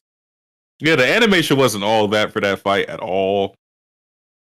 Actually, you could say it's pretty lackluster, but I mean, I still alright. enjoy the fight for the comedy aspect of it alone, because I don't think Gege was going for this is supposed to be the staple of the Shibuya arc. You're supposed Yeah. to pay attention to this fight. This is actually the first major fight that you get in this arc, really. So it's not important at all. But the purpose of the fight, other than just being funny, is to kind of scale Yuji to the level, or it's supposed to be the test for Yuji for him to be able to be a partner to Mei Mei, because that's the fight and how he was able to easily beat him and, you know, counter any trick that he had. That was supposed to be the indication that he was a grade 1 sorcerer. So in that regard, you know, it served its purpose while also being funny. Yeah, we got a lot of Mei Mei this episode. How did you feel about Mei Mei this episode? Yeah, and her brother Ui Ui. Ugh. Her Well, the Crown of brother- Storm says Oh. Yuri, finally a worthy opponent. Oh my god. I can't. That's the problem. I can't really discount that type of thing. So, I don't know what the purpose of the brother is in here, other than the fact that he's yet another one of those yeah, like you said, Decrepit Storm, Yuri, fucking character, just so in love with his sister. Ugh, can't stand it. Vice versa, Looking, seemingly. oh, well, The love is mutual. well, be that as it may, still disgusting. But Mei, can I say something? She has the weirdest hairstyle I've ever seen in an anime character. I don't know how she sees. I don't either. She has literally the French braid in front of her face. Maybe it's She like sees Gojo. with the crows at all time. Well, maybe it's like Gojo, because Gojo sees cursed energy. He's not using his eyes to see. He just can see cursed energy. Okay. It's Like still if I get a hard weird. on, she can't see it, huh? like Gojo, like he wears the blindfold, but when he wears the glasses are tinted permanently black. Like if you were to put those on, you couldn't see through it. Oh, I didn't know that. Yeah, she's got a French braid in the front. She's got a French braid in the back, and she's got Kratos' Leviathan axe. She just literally has a big old giant axe. I'm like, you stole that from Kratos? And Naruto pants. Cool. She has what? She has Naruto pants. Something you see in Naruto pants. with her baggy pants. Mm-hmm. Yeah, but seems cool. Other than being really into her brother, she's all right so far. I want to see her go all out and just because right now I feel like we haven't really seen her fight. I don't even think we saw her fight in season 1. Maybe a little bit. Nope. Okay. She didn't fight at all. Okay, so we saw her smash some bugs with her giant axe, and that's it so far. I want to see what she can do going all out, because we also know that she loves crow. Well, she sees through crows. Not Did more them. than Braun in Game of Thrones. She can warg into things. Just flip her eyes in the back of her head, and just, yeah. So not too bad, I guess. The brother, I just put him in the corner. Yeah, it feels like, I don't know what it is with syscon stuff, or it's mostly syscon stuff in Japanese media. I don't know why that's that must be a funny ass thing to them, it's hilarious in Japan. It's Well, I don't want to speak for another culture, but I have heard in the past that Japanese people have this weird fascination around the taboo of love, like taboo love, like love that's forbidden, like fucking West Side Story shit. So I think that could be not they're not literally oh my god, hot. They're probably more oh my god, taboo. You know what that might be too? Because with American culture, we're a little more accepting of different types of relationships like that between races, genders, and whatnot. Because we don't really have or barriers. Not to say that it's completely lifted, because there are still people that are bigots towards people like that. Yeah. But because there's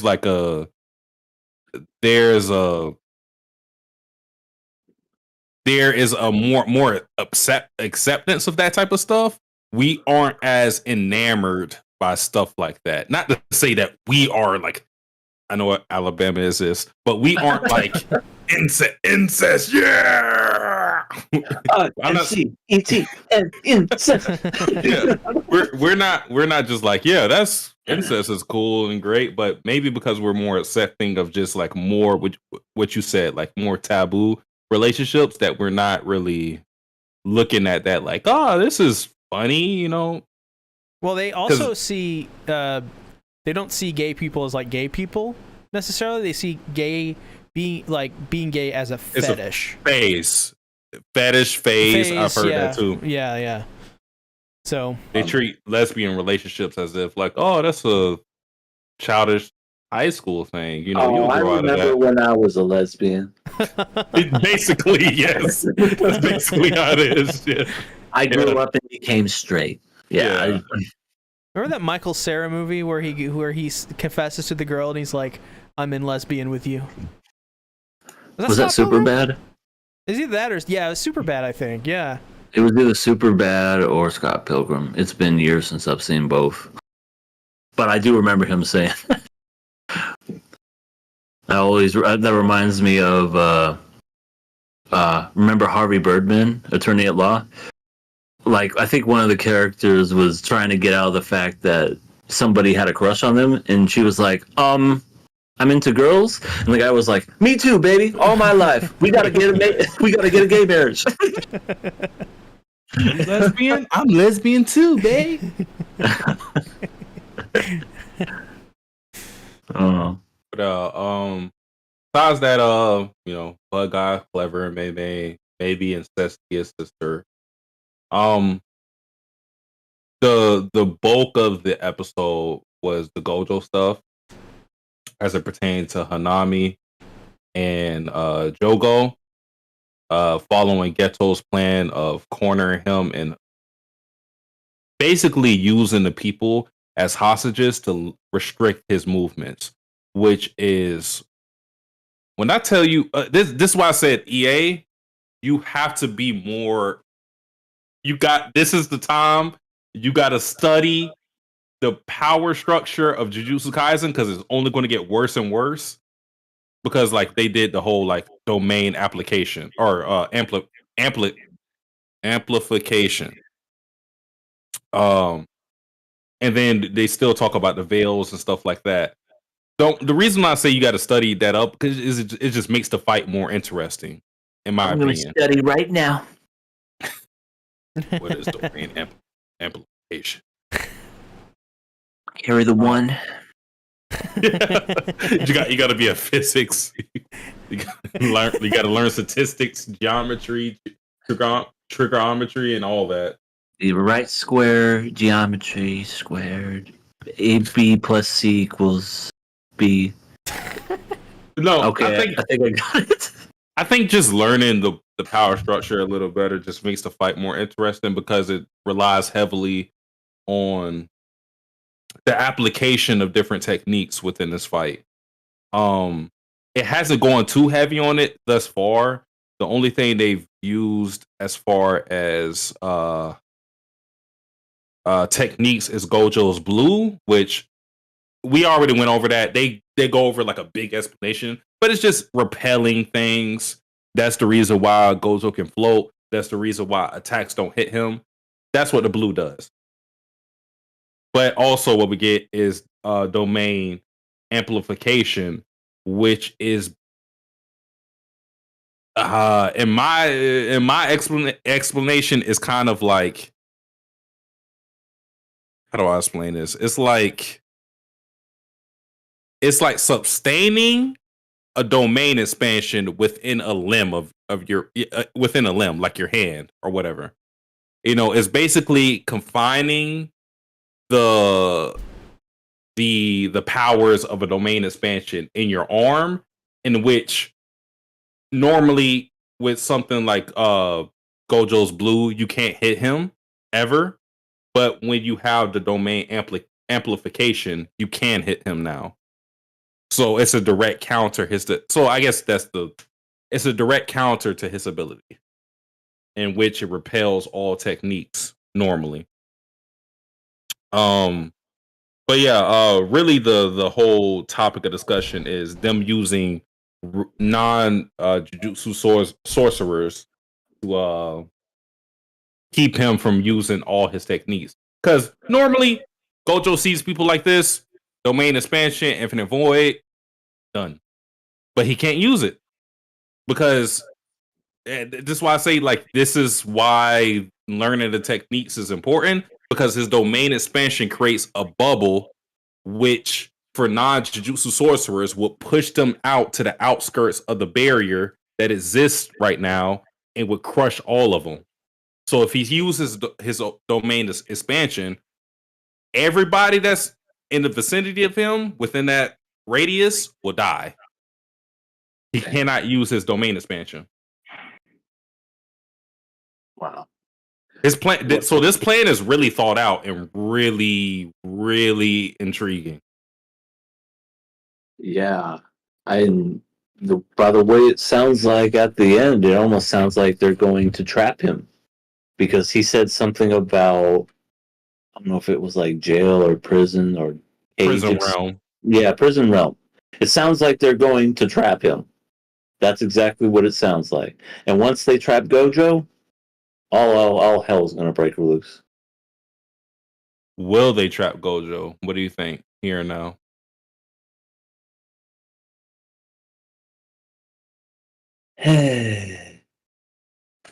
Part of me says yes, just because the arc is called the Shibuya,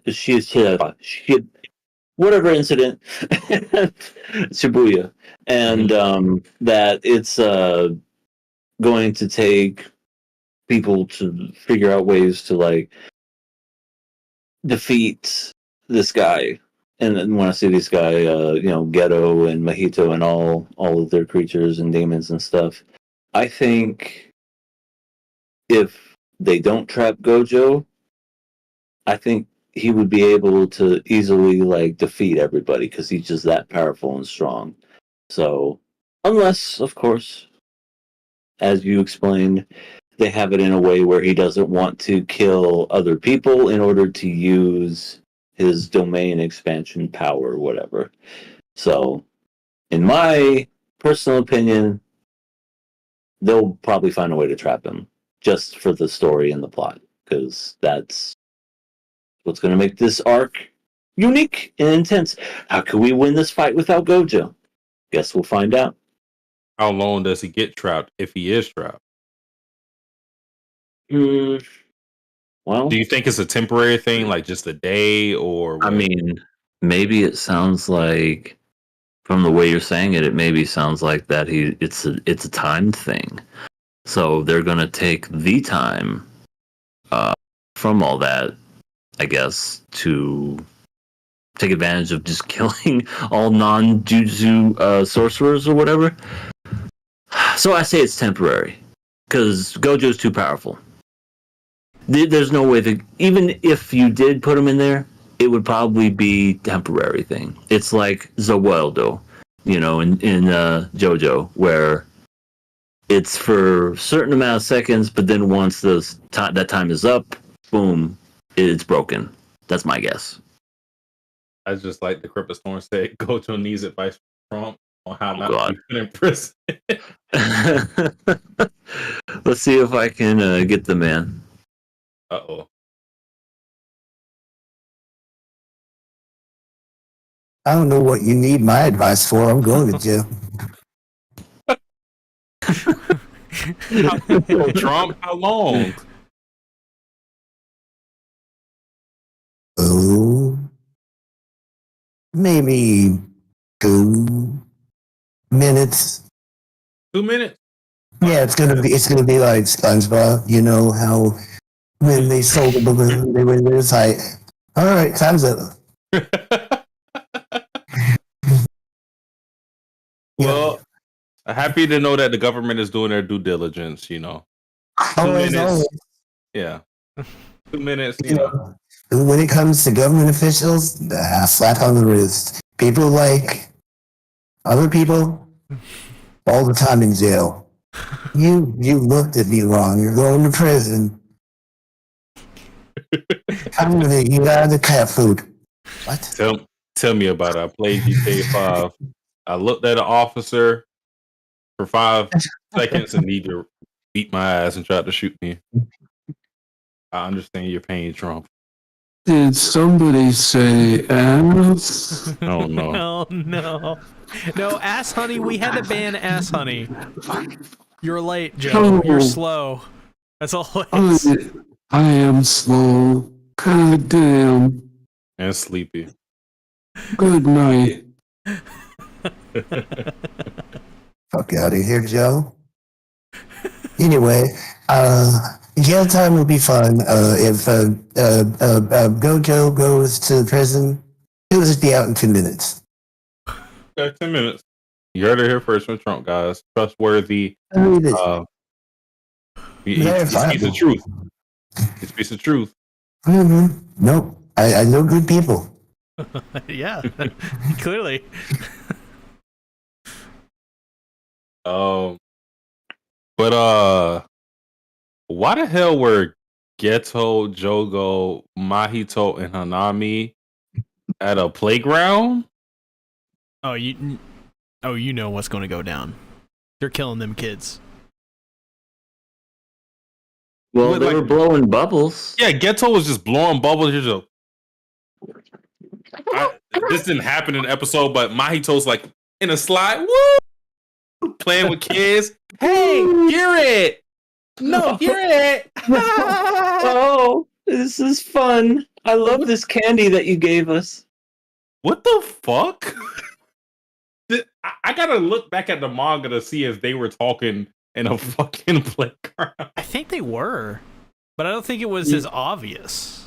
Maybe, but it just, it was so bright, and the contrast between them fighting in the subway and them talking with the flashback in the playground was so. It was so like jarring. I just sat there thinking to myself, why the fuck were they having a fun time? They had the whole thing where they're at the beach, but it was like this isolated thing. What? What? What? What? What? I had to stop because EA was doing the mumble thing. I was doing the mumble rap. You're doing a mumble thing. You're like, Sorry, I can turn into a demon sometimes. you have a curse within you like Yuji. Yeah. Let Sukuna out sometimes. Let him have some fun. I'll let him now. What the fuck? Could just wants to have fun. Everyone loves to have fun. Yeah. What is happening? Hey guys, Yo. I don't know what happened. I got resurrected, or what's it called? Exorcised. Some demons came inside me. Wait, whoa, that's. You might be a berserk character. Damn it! Yeah, that's true. I don't want to be a berserk character. Most people don't. What?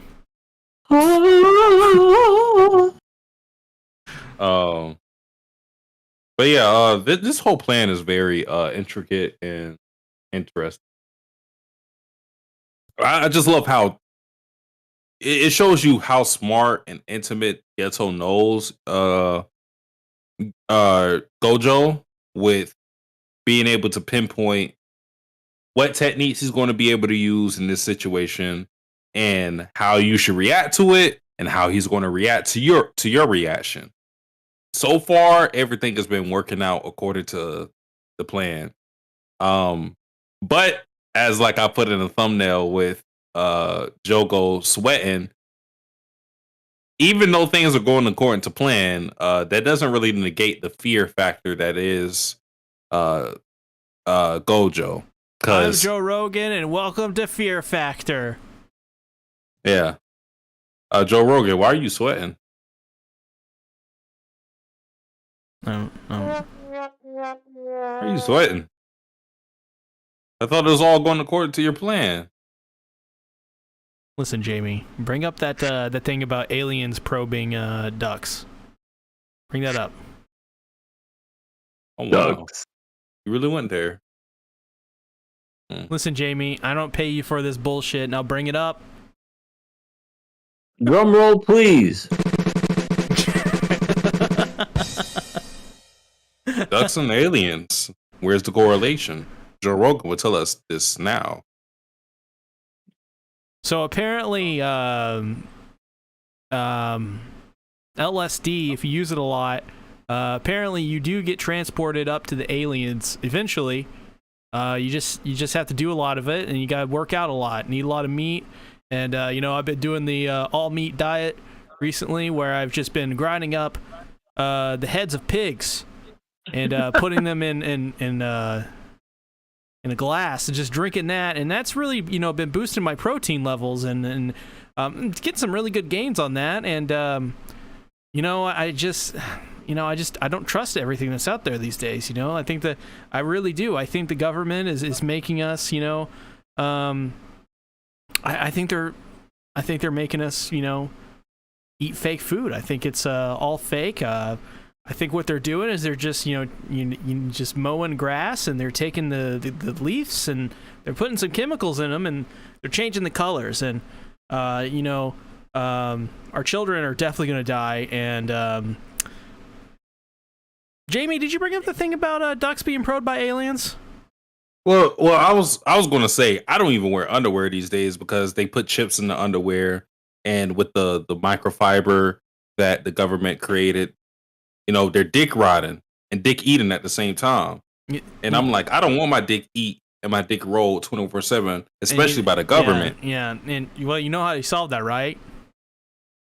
No underwear, commando. You want to see? Exactly. You get a gym membership. You start working out. You take You some gotta pay horse for that. tranquilizer, and just cough in my mouth real quick. Good. I'll cough in your mouth. Is that it for JJK? No. No, So, the devil wants to talk. The devil wants to talk. what is that? What is your opinion on this episode, Devil? I cannot wait to welcome a whole bunch of new visitors to hell. Who do you think is going to be the first one to show up? A lot of skimpy, like short skirt, big boob women, because this is Halloween. They all dress like just you can imagine. I saw the one that looked like Harley Quinn. I want her to be on my lap.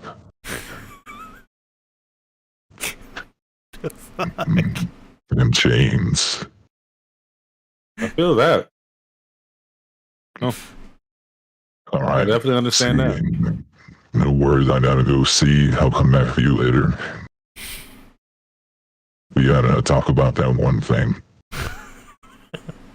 True. Totally valid. The devil always comes when I don't want him to. The thing to talk about though is that Yuji seems to be amped up to fight Mahito. He knows his name now. Which I thought that was just a good instance of continuity. The fact that he didn't know for sure that was his name. He just heard that Junpei called him Mahito at one time, and he drew the connection. Okay, that's probably his name. But yeah, he seems to want to fight Mahito because of course, what happened with Junpei. Of course, with him forcing him to kill humans for the first time, or humans turn into monsters, whatever you may think about it.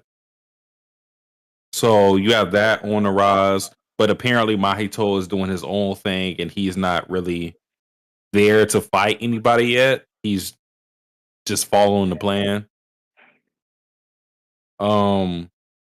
And yeah, going back to the Gojo stuff, Jogo and Hanami had to hold Gojo for 20 minutes, which considering that as Gojo, that seems like an eternity. Yeah. That's where the power up comes in. The prison realm. Give me 20 minutes so that he can be in prison for 5. I don't know. It goes to show you how strong Gojo is. That Absolutely. The plan isn't to kill him, because they don't even consider that into their into their planning. The whole thing is to incapacitate him for as long as they can with this prison realm, which is a powerful thing that's been referenced since season 1. This isn't something new. This is something that they brought up when all the curses met up in that Arby's on that fated day. Oh, that poor Arby's. Yeah, they fucked up the Arby's, and for some reason, Joko thought that was cool. It was like, yeah, look at me killing 9-to-5 workers. Ain't I a stinker? was like, okay, Jogo, cool. That do something to Gojo or somebody relevant, and maybe I'll hold you to a high standard. But yeah, He did the same thing in this episode where he stuck his hand through some dude. yeah. And he's like, badass one-liner. And even then, they're like, no one cares. Yeah, do that to Gojo or something. He's not going to do it to Gojo. No, But he owned his ass the first time Gojo fought him. yeah. He was just ahead. Yeah. I mean, but this time they're all going according to plan. Jogo before was following his own sense of pride and trying to see how much or how strong Gojo was, and obviously Gojo's way stronger than him. But now they're following the plan, Hanami included, and it seems like Geto so far is leading them in the right direction. I mean, the fact that Gojo wasn't able to use his strongest technique, that being his why am I forgetting the name? His Invincible? Or Limitless? no, limitless. What's the second part? I can't. Limitless Void or something, shit like that. I can't. Oh, remember. Infinite Void. My bad. Infinite Void. So the fact that he wasn't able to use Infinite Void, he wasn't able to utilize Blue in all of his glory. Obviously, he isn't able to use Red because Red repels everything. With people in the close proximity within him, he can't use Red. You know, So they would be fucked if he just decided, fuck it, all these people are gonna die. yeah, but here's the inherent flaw with Gojo. It's not as this is so interesting to me. It's not as if Gojo's a person like let's say like Vash the Stampede, to where he cares about human lives the way that Vash does. Gojo is a person that, at least the way I interpret this character, is that he believes that his strength allows him the ultimate freedom. So because he relies on his strength and believes that he has the freedom and the cachet to do whatever the fuck he wants to save people. That's his bottom line. It's not as if he feels like this emotional connection to humans that other people do. He's a little detached from regular humans than other people. But because he believes in the strength so much, he believes that he can save everybody. And that's the inherent flaw with him. Because they're banking on his pride as the strongest Jujutsu sorcerer that we ever seen in history, he believes he can save everybody on his subway. That's why he isn't going to just kill them outright to kill Hanami and Jogo, because he believes in the strength that much. That's the interesting thing, because the whole thing could be solved by Gojo saying fuck everybody on the subway. I'm doing this, and there's nothing you could do about it. But because Geto took into account his personality, whole different situation. Mm-hmm. Yeah, that would have sucked for them. It was like they spent all this time planning, and all of a sudden, fuck! I didn't know he was gonna go rogue. the Shibuya, fuck! I can't say it. The Shibuya incident literally is one episode. The Shibuya second. Yeah, they're all just like ashes and dead. They're like, well, we didn't think this through. Fuck. I mean, maybe we did think this through. We just didn't think he would just pull a wild card and just say fuck it. He does the booger T thing. Tell me, Oh no, he didn't just do that. Tell me he did not just say that. oh hell no. So, anything else on this episode of JJK? I'm looking forward to the next one. I'm very curious to see what happens to Gojo. It's not necessarily my favorite section of this arc, Yeah, but same. I think it's one of the more intriguing parts of this arc and how they try to corner Gojo. Not saying what direction it goes, but the effort at least is so intriguing. Yeah, they're not stupid villains. They're very capable and smart. So, and they're also putting their pride to the side because we know from what we've seen of Jogo thus far, he's a very prideful individual. So for him to go through with this plan goes to show you the strength of Gojo. If you didn't already understand how strong he was, but by them saying, "Oh yeah, we can't kill the guy. Let's try to imprison him." Yeah. Well, let's go ahead and get into our final topic of the show. Viewer questions.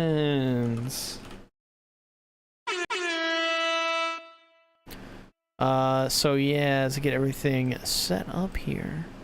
We got some viewer questions this week. I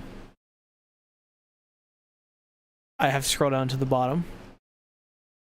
If you were, this is our first question, reincarnated as an animal, what animal would you want to be? Ooh, that's a good one. I want some kind of bird. I'd want to be like an eagle. That way, I could go anywhere, and I just I've always dreamt how it would be like to fly, and that would just be amazing, just to be an eagle. Y'all are not going to like my answer. You don't know that. It's going to be disgusting. All right, lay it on me. I would want to be reincarnated as a dog. What's wrong with that? Because there's a chance that I'll be able to fuck a human. No, you don't mean that. Yes, I do. Get out of here with that. But okay, if we do it by percentage, dogs are going to be first, maybe horses second.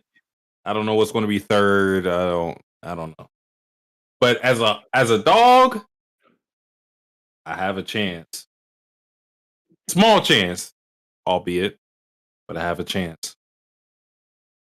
To return to my former glory. I picked dog as well, not at all for the same reasons. Mine is because I just want to be mindless and stupid. And just always be happy. That'd be nice. Mindless, stupid, and happy. Not have to worry about anything. Be nice. Just saying. Yeah, they're not liking my answer. I mean, when you said you're not gonna like my answer, dog, I'm like, there's nothing wrong with dog. But then you said what it was, and I was like, all right. All right, commercial break. KOA.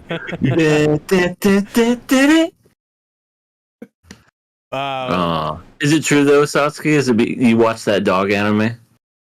I've never watched that. I would never watch that in my life. All right.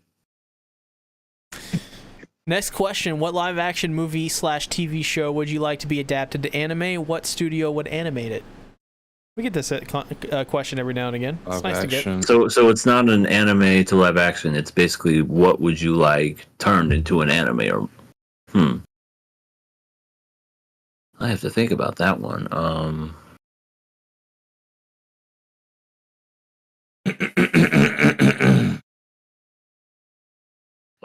Well, you want me to? I'll give you some time, BA. So I think, not to say that this will be the best one, but I think Licorice Recoil would be great as live action.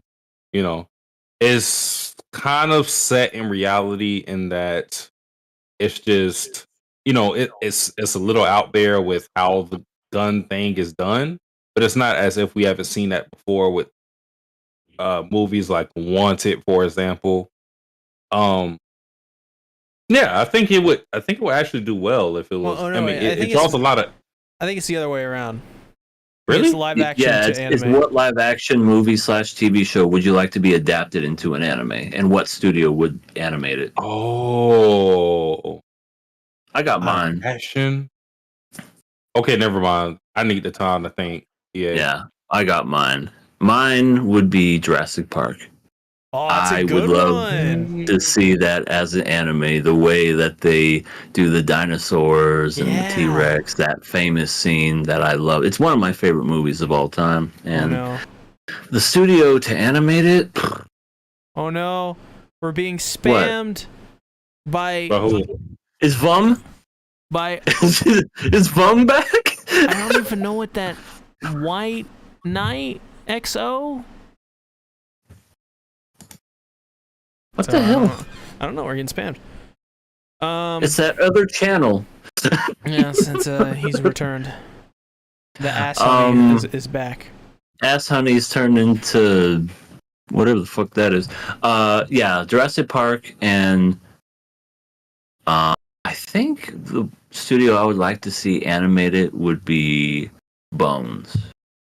Bones would be a good one to Yeah, that'd be a animate good that, one, I yeah. think. I was thinking Trigger, but Trigger kind of has a unique look to it, and I don't think that would work for Jurassic Park, but Yeah. Bones would be pretty good, I think. I think Godfather would be great if it were done by Madhouse and say Ooh. like Madhouse in partnership with Wit would be pretty cool. I think they could definitely pull that off. I think another one that's kind of close for me, I don't know, Terminator. I think that would work really well. Ooh, that'd be perfect. Especially Terminator 2. I think Terminator 3 would probably be more well received if it was an anime. Because it's a lot of action. So. Black Lagoon. Basically, that's the Roberta version. Well. I think they had an OVA about her. But I guess for me, when I have the odd take out, but it's one of my favorite movies, Mean Girls. I think that would be a funny ass movie to adapt. Anime Mean version. Girls. I don't know how that would translate exactly because a lot of that stuff is. It would be a total slice of life. Yeah, but I think it having the twists and turns that the show has would make it unique in that regard. Wait, what about white chicks? No, it would never work in anime format. No, it wouldn't. Yeah. And if they ever did white chicks, they would have to have the creators of Boondocks do it or something. Yeah. But who would animate Mean Girls?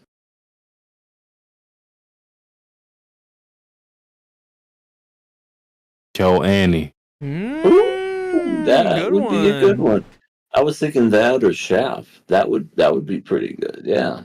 Prime Shaft. We have to be specific with this now. Gotta get Prime Shaft, baby. Next question: who is the main character you hate the most in anime / manga? Haruhi Suzumiya with a passion. Oh my gosh. Taiga. My first. Actually, no. It's not Taiga anymore. It's Go ahead, Steve. Go ahead. I was gonna say Kirito-kun. He is kind of insufferable, and the fact he's called the Black Swordsman is ridiculous. We all know that's Martin He's not Lawrence. even black. Oh.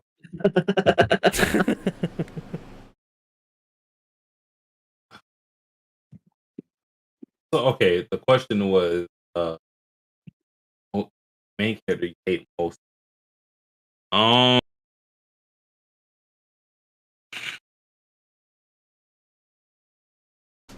Oh, okay. It has to be okay, and it has to be a very distinct it's only from this anime. Satsuko from Higurashi Sotsu. Ooh. If it's Satsuko from just the series in general, I don't really have that much of a problem with her, even though she's still like my least favorite character out of the main cast. But Satsuko from Higurashi Sotsu is fucking awful. She is terrible. Oh my god. I think C talked about watching the anime in 2x speed. She made me do the damn near thing. I couldn't watch that anime other than 2x speed when she was around. She was that terrible. Oh my. God awful. Oh man. I hated the anime specifically because of her. And her revenge quest. Yeah, but Satsuko Higurashi. Light Ruler says the Taiga hate has to stop. I mean, I didn't name Taiga. I did think about it for a second. I'll name her. There you go. But I already did Haruhi Suzumiya. And for reasons I've already discussed. One of these days I'll make a video of it, but I'm sure if I ever do, I'm going to get so much hate for it. So, hey, we hate somebody more than Taiga. Do the money dance.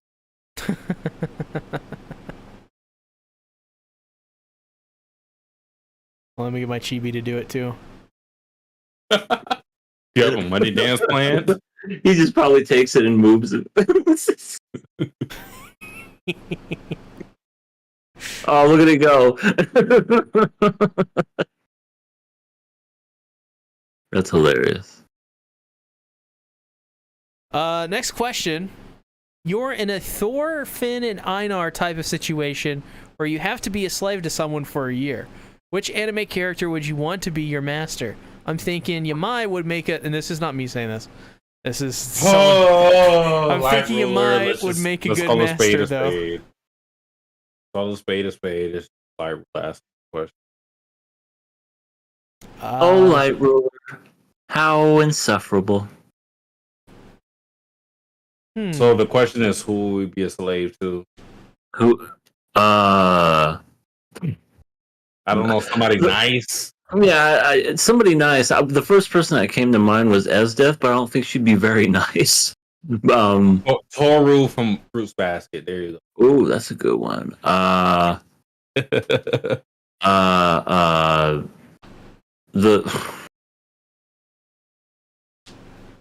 me think. I'll go with Aaron. No, I'm kidding. First man die for me. Yeah. Young Eren Yeager, where he's actually nice. Okay, second or other command, die for me, but not. I think I would go with Spike Spiegel, because then I get to go on like cool journeys into space, and bounty hunt, and have a cute dog that's like a scientific experiment, and a strange alien creature. Forget her name. The one with the goggles and the hair. That's the kid. Edward. Ed, yeah. He calls himself Edward, and he talks to himself in the third person, or she. And then I'd be like really cool and noirish, so I'd probably be like smoking cigarettes. I'd be in a trench coat. I see through you. What do you mean? You talked a lot about Spike and Ed. I know what you're here for. I'm confused. What do you mean? Faye Valentine. Faye Valentine? Don't play dumb with me. See, I was gonna mention. See, Faye, great character. However, the trench coat.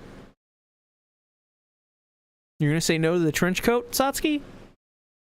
I'm saying you are there for Faye Valentine, not for Spike, not for Ed, not for Doggo, whatever the hell you're talking Jet's about. great too.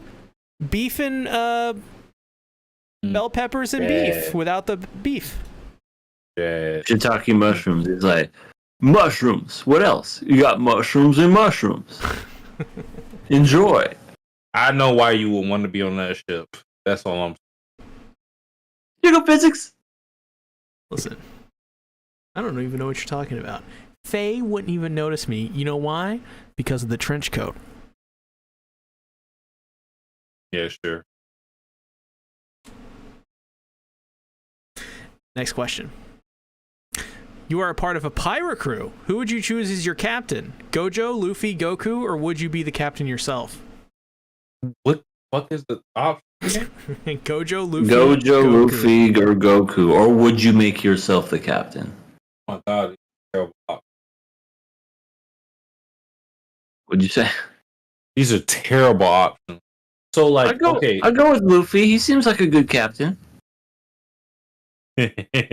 So okay. He's So, very. He's Fine. Save it for Wednesday. Save it for Wednesday. No, well, this is not really a spoiler, but Luffy is very chaotic. Yeah. Kind of crazy. So he will put you into danger unwillingly. So that's the problem with him. And the same applies with Goku. Gojo will at least have the sense to not put people who are not in the right positions. And he's hot. And he's hot. I guess I gotta go with Gojo. If I'm the captain myself, I'm not going to have the wherewithal to actually get something done. So I go with Gojo. Yeah, I'm gonna stare into Gojo's eyes, and I'm going to think of myself on his shoulders. About the pretty blue eyes. Yep, I'll see those eyes, and I'll be like, purple hollow. As for me, I'm becoming the captain of my own ship. I'm steering that bitch. I am getting the navigator, trench coat all day on the high seas. I mean, it makes sense. It's in your name. Exactly. Well, we got to get Nami. We got to get Nico Robin, Kuroha,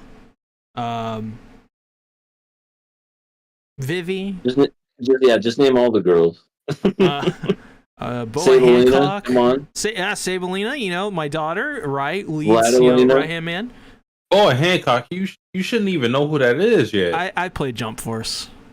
She was in Jump Force, so I know. By the way, I tried to download Jump Force the other day. It's disappeared. I can't find it. Did you pay for it? Yeah, I paid like $5 for it. You better get your money back. Well, it's a lot of money.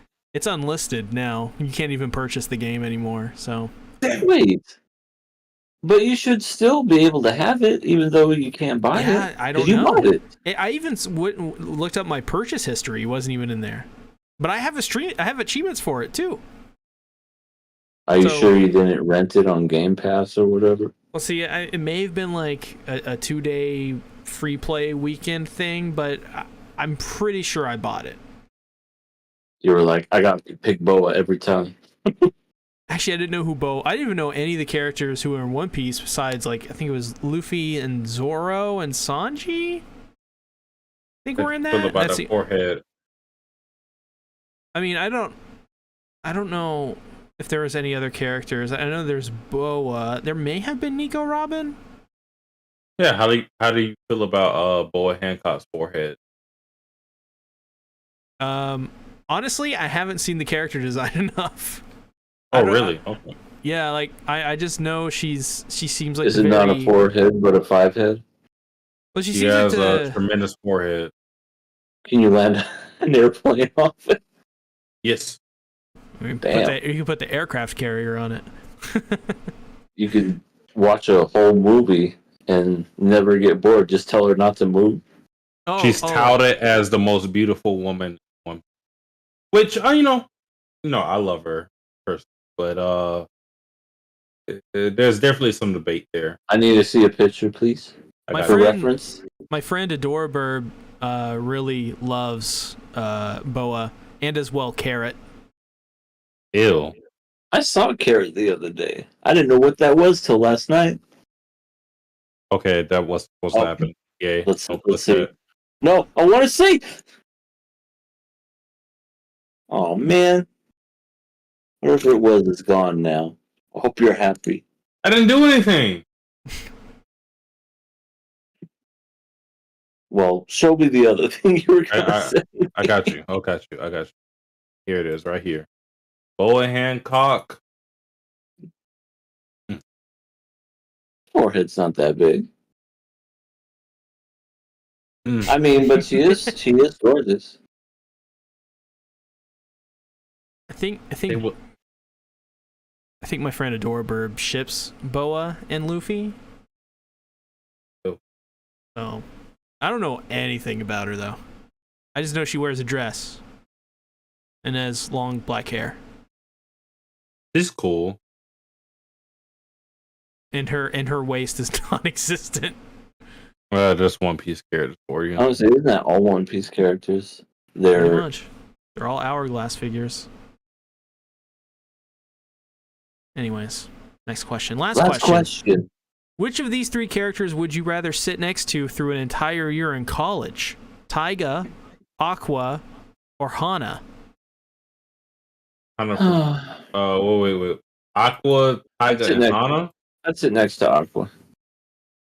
Probably Hana. Hana would pee, and Taiga would punch me. At least Aqua would purify everything. The thing about Hana, okay, so here's the flaws with all this characters. Hana or Taiga's the tsundere. Even if she isn't a tsundere, she's going to be unpleasant if she doesn't know you.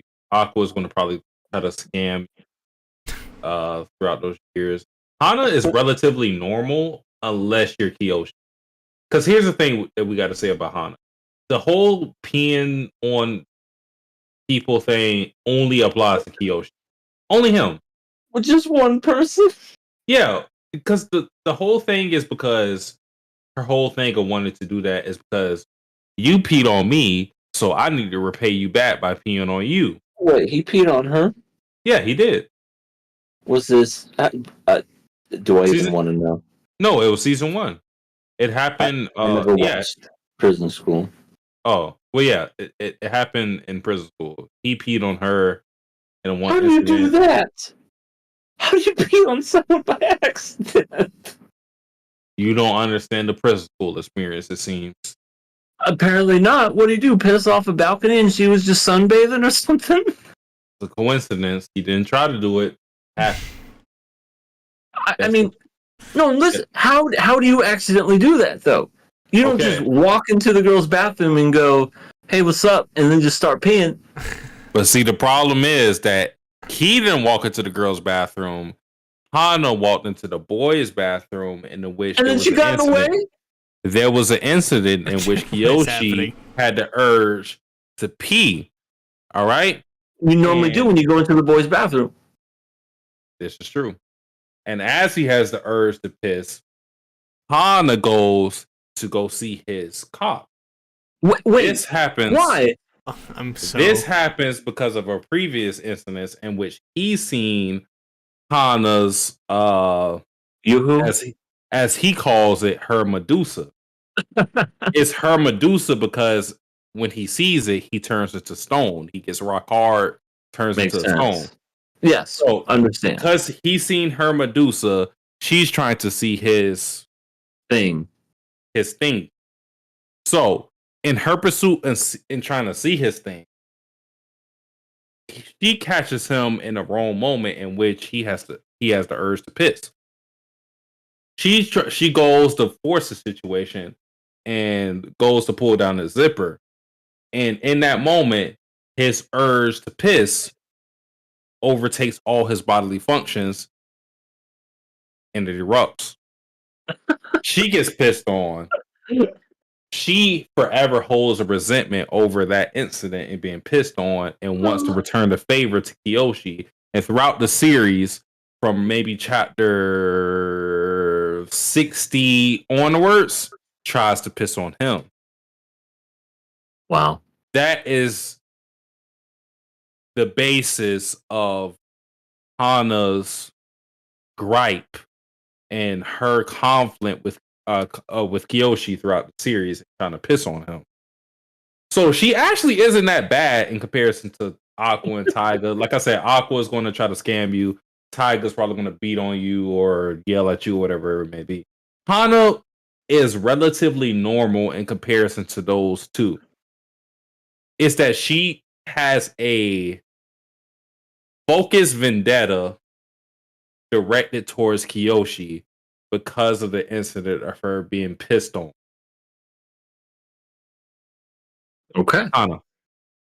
Well, I guess I'll end it with this.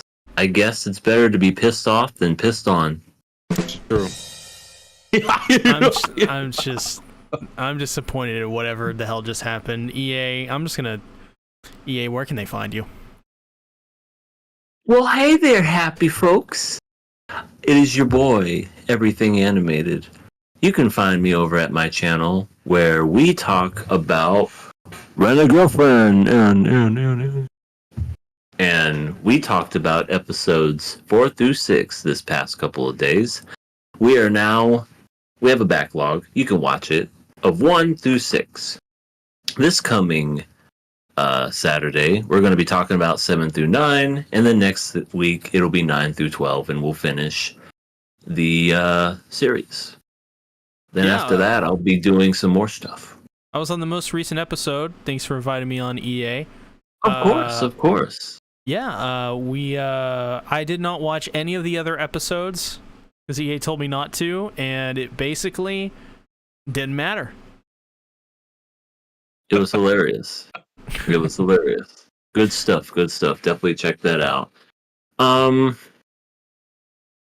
don't do Twitch yet, but there's a possibility and a rumblings of Twitch possibly coming back with a little game called Dadgum Ramen, and that's something that will be coming in the near future, even if it's for a few hours or so.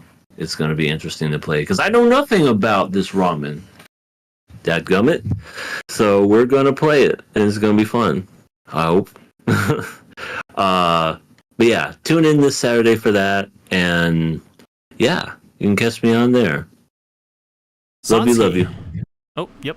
Satsuki, where can they find you? I'm floating right now. Uh-oh. But you can find me on my main channel, Satsuki the Savage, as well as my Twitch channel, Satsuki the Savage with a DA, as well as my other YouTube channel, Satsuki the Gamer, in which I post my edited VODs on that channel. So I play Persona 5 Royal. I'm playing right now LA Noir. I'm playing Ace Attorney, Justice for All. I edit those videos once I'm done streaming, upload it to that channel, so it's more condensed and focused. And yeah, so that's where you can find me. I plan to make a very concerted effort to post on my main channel again, because that's practically been abandoned other than those One Punch Man live reactions I do.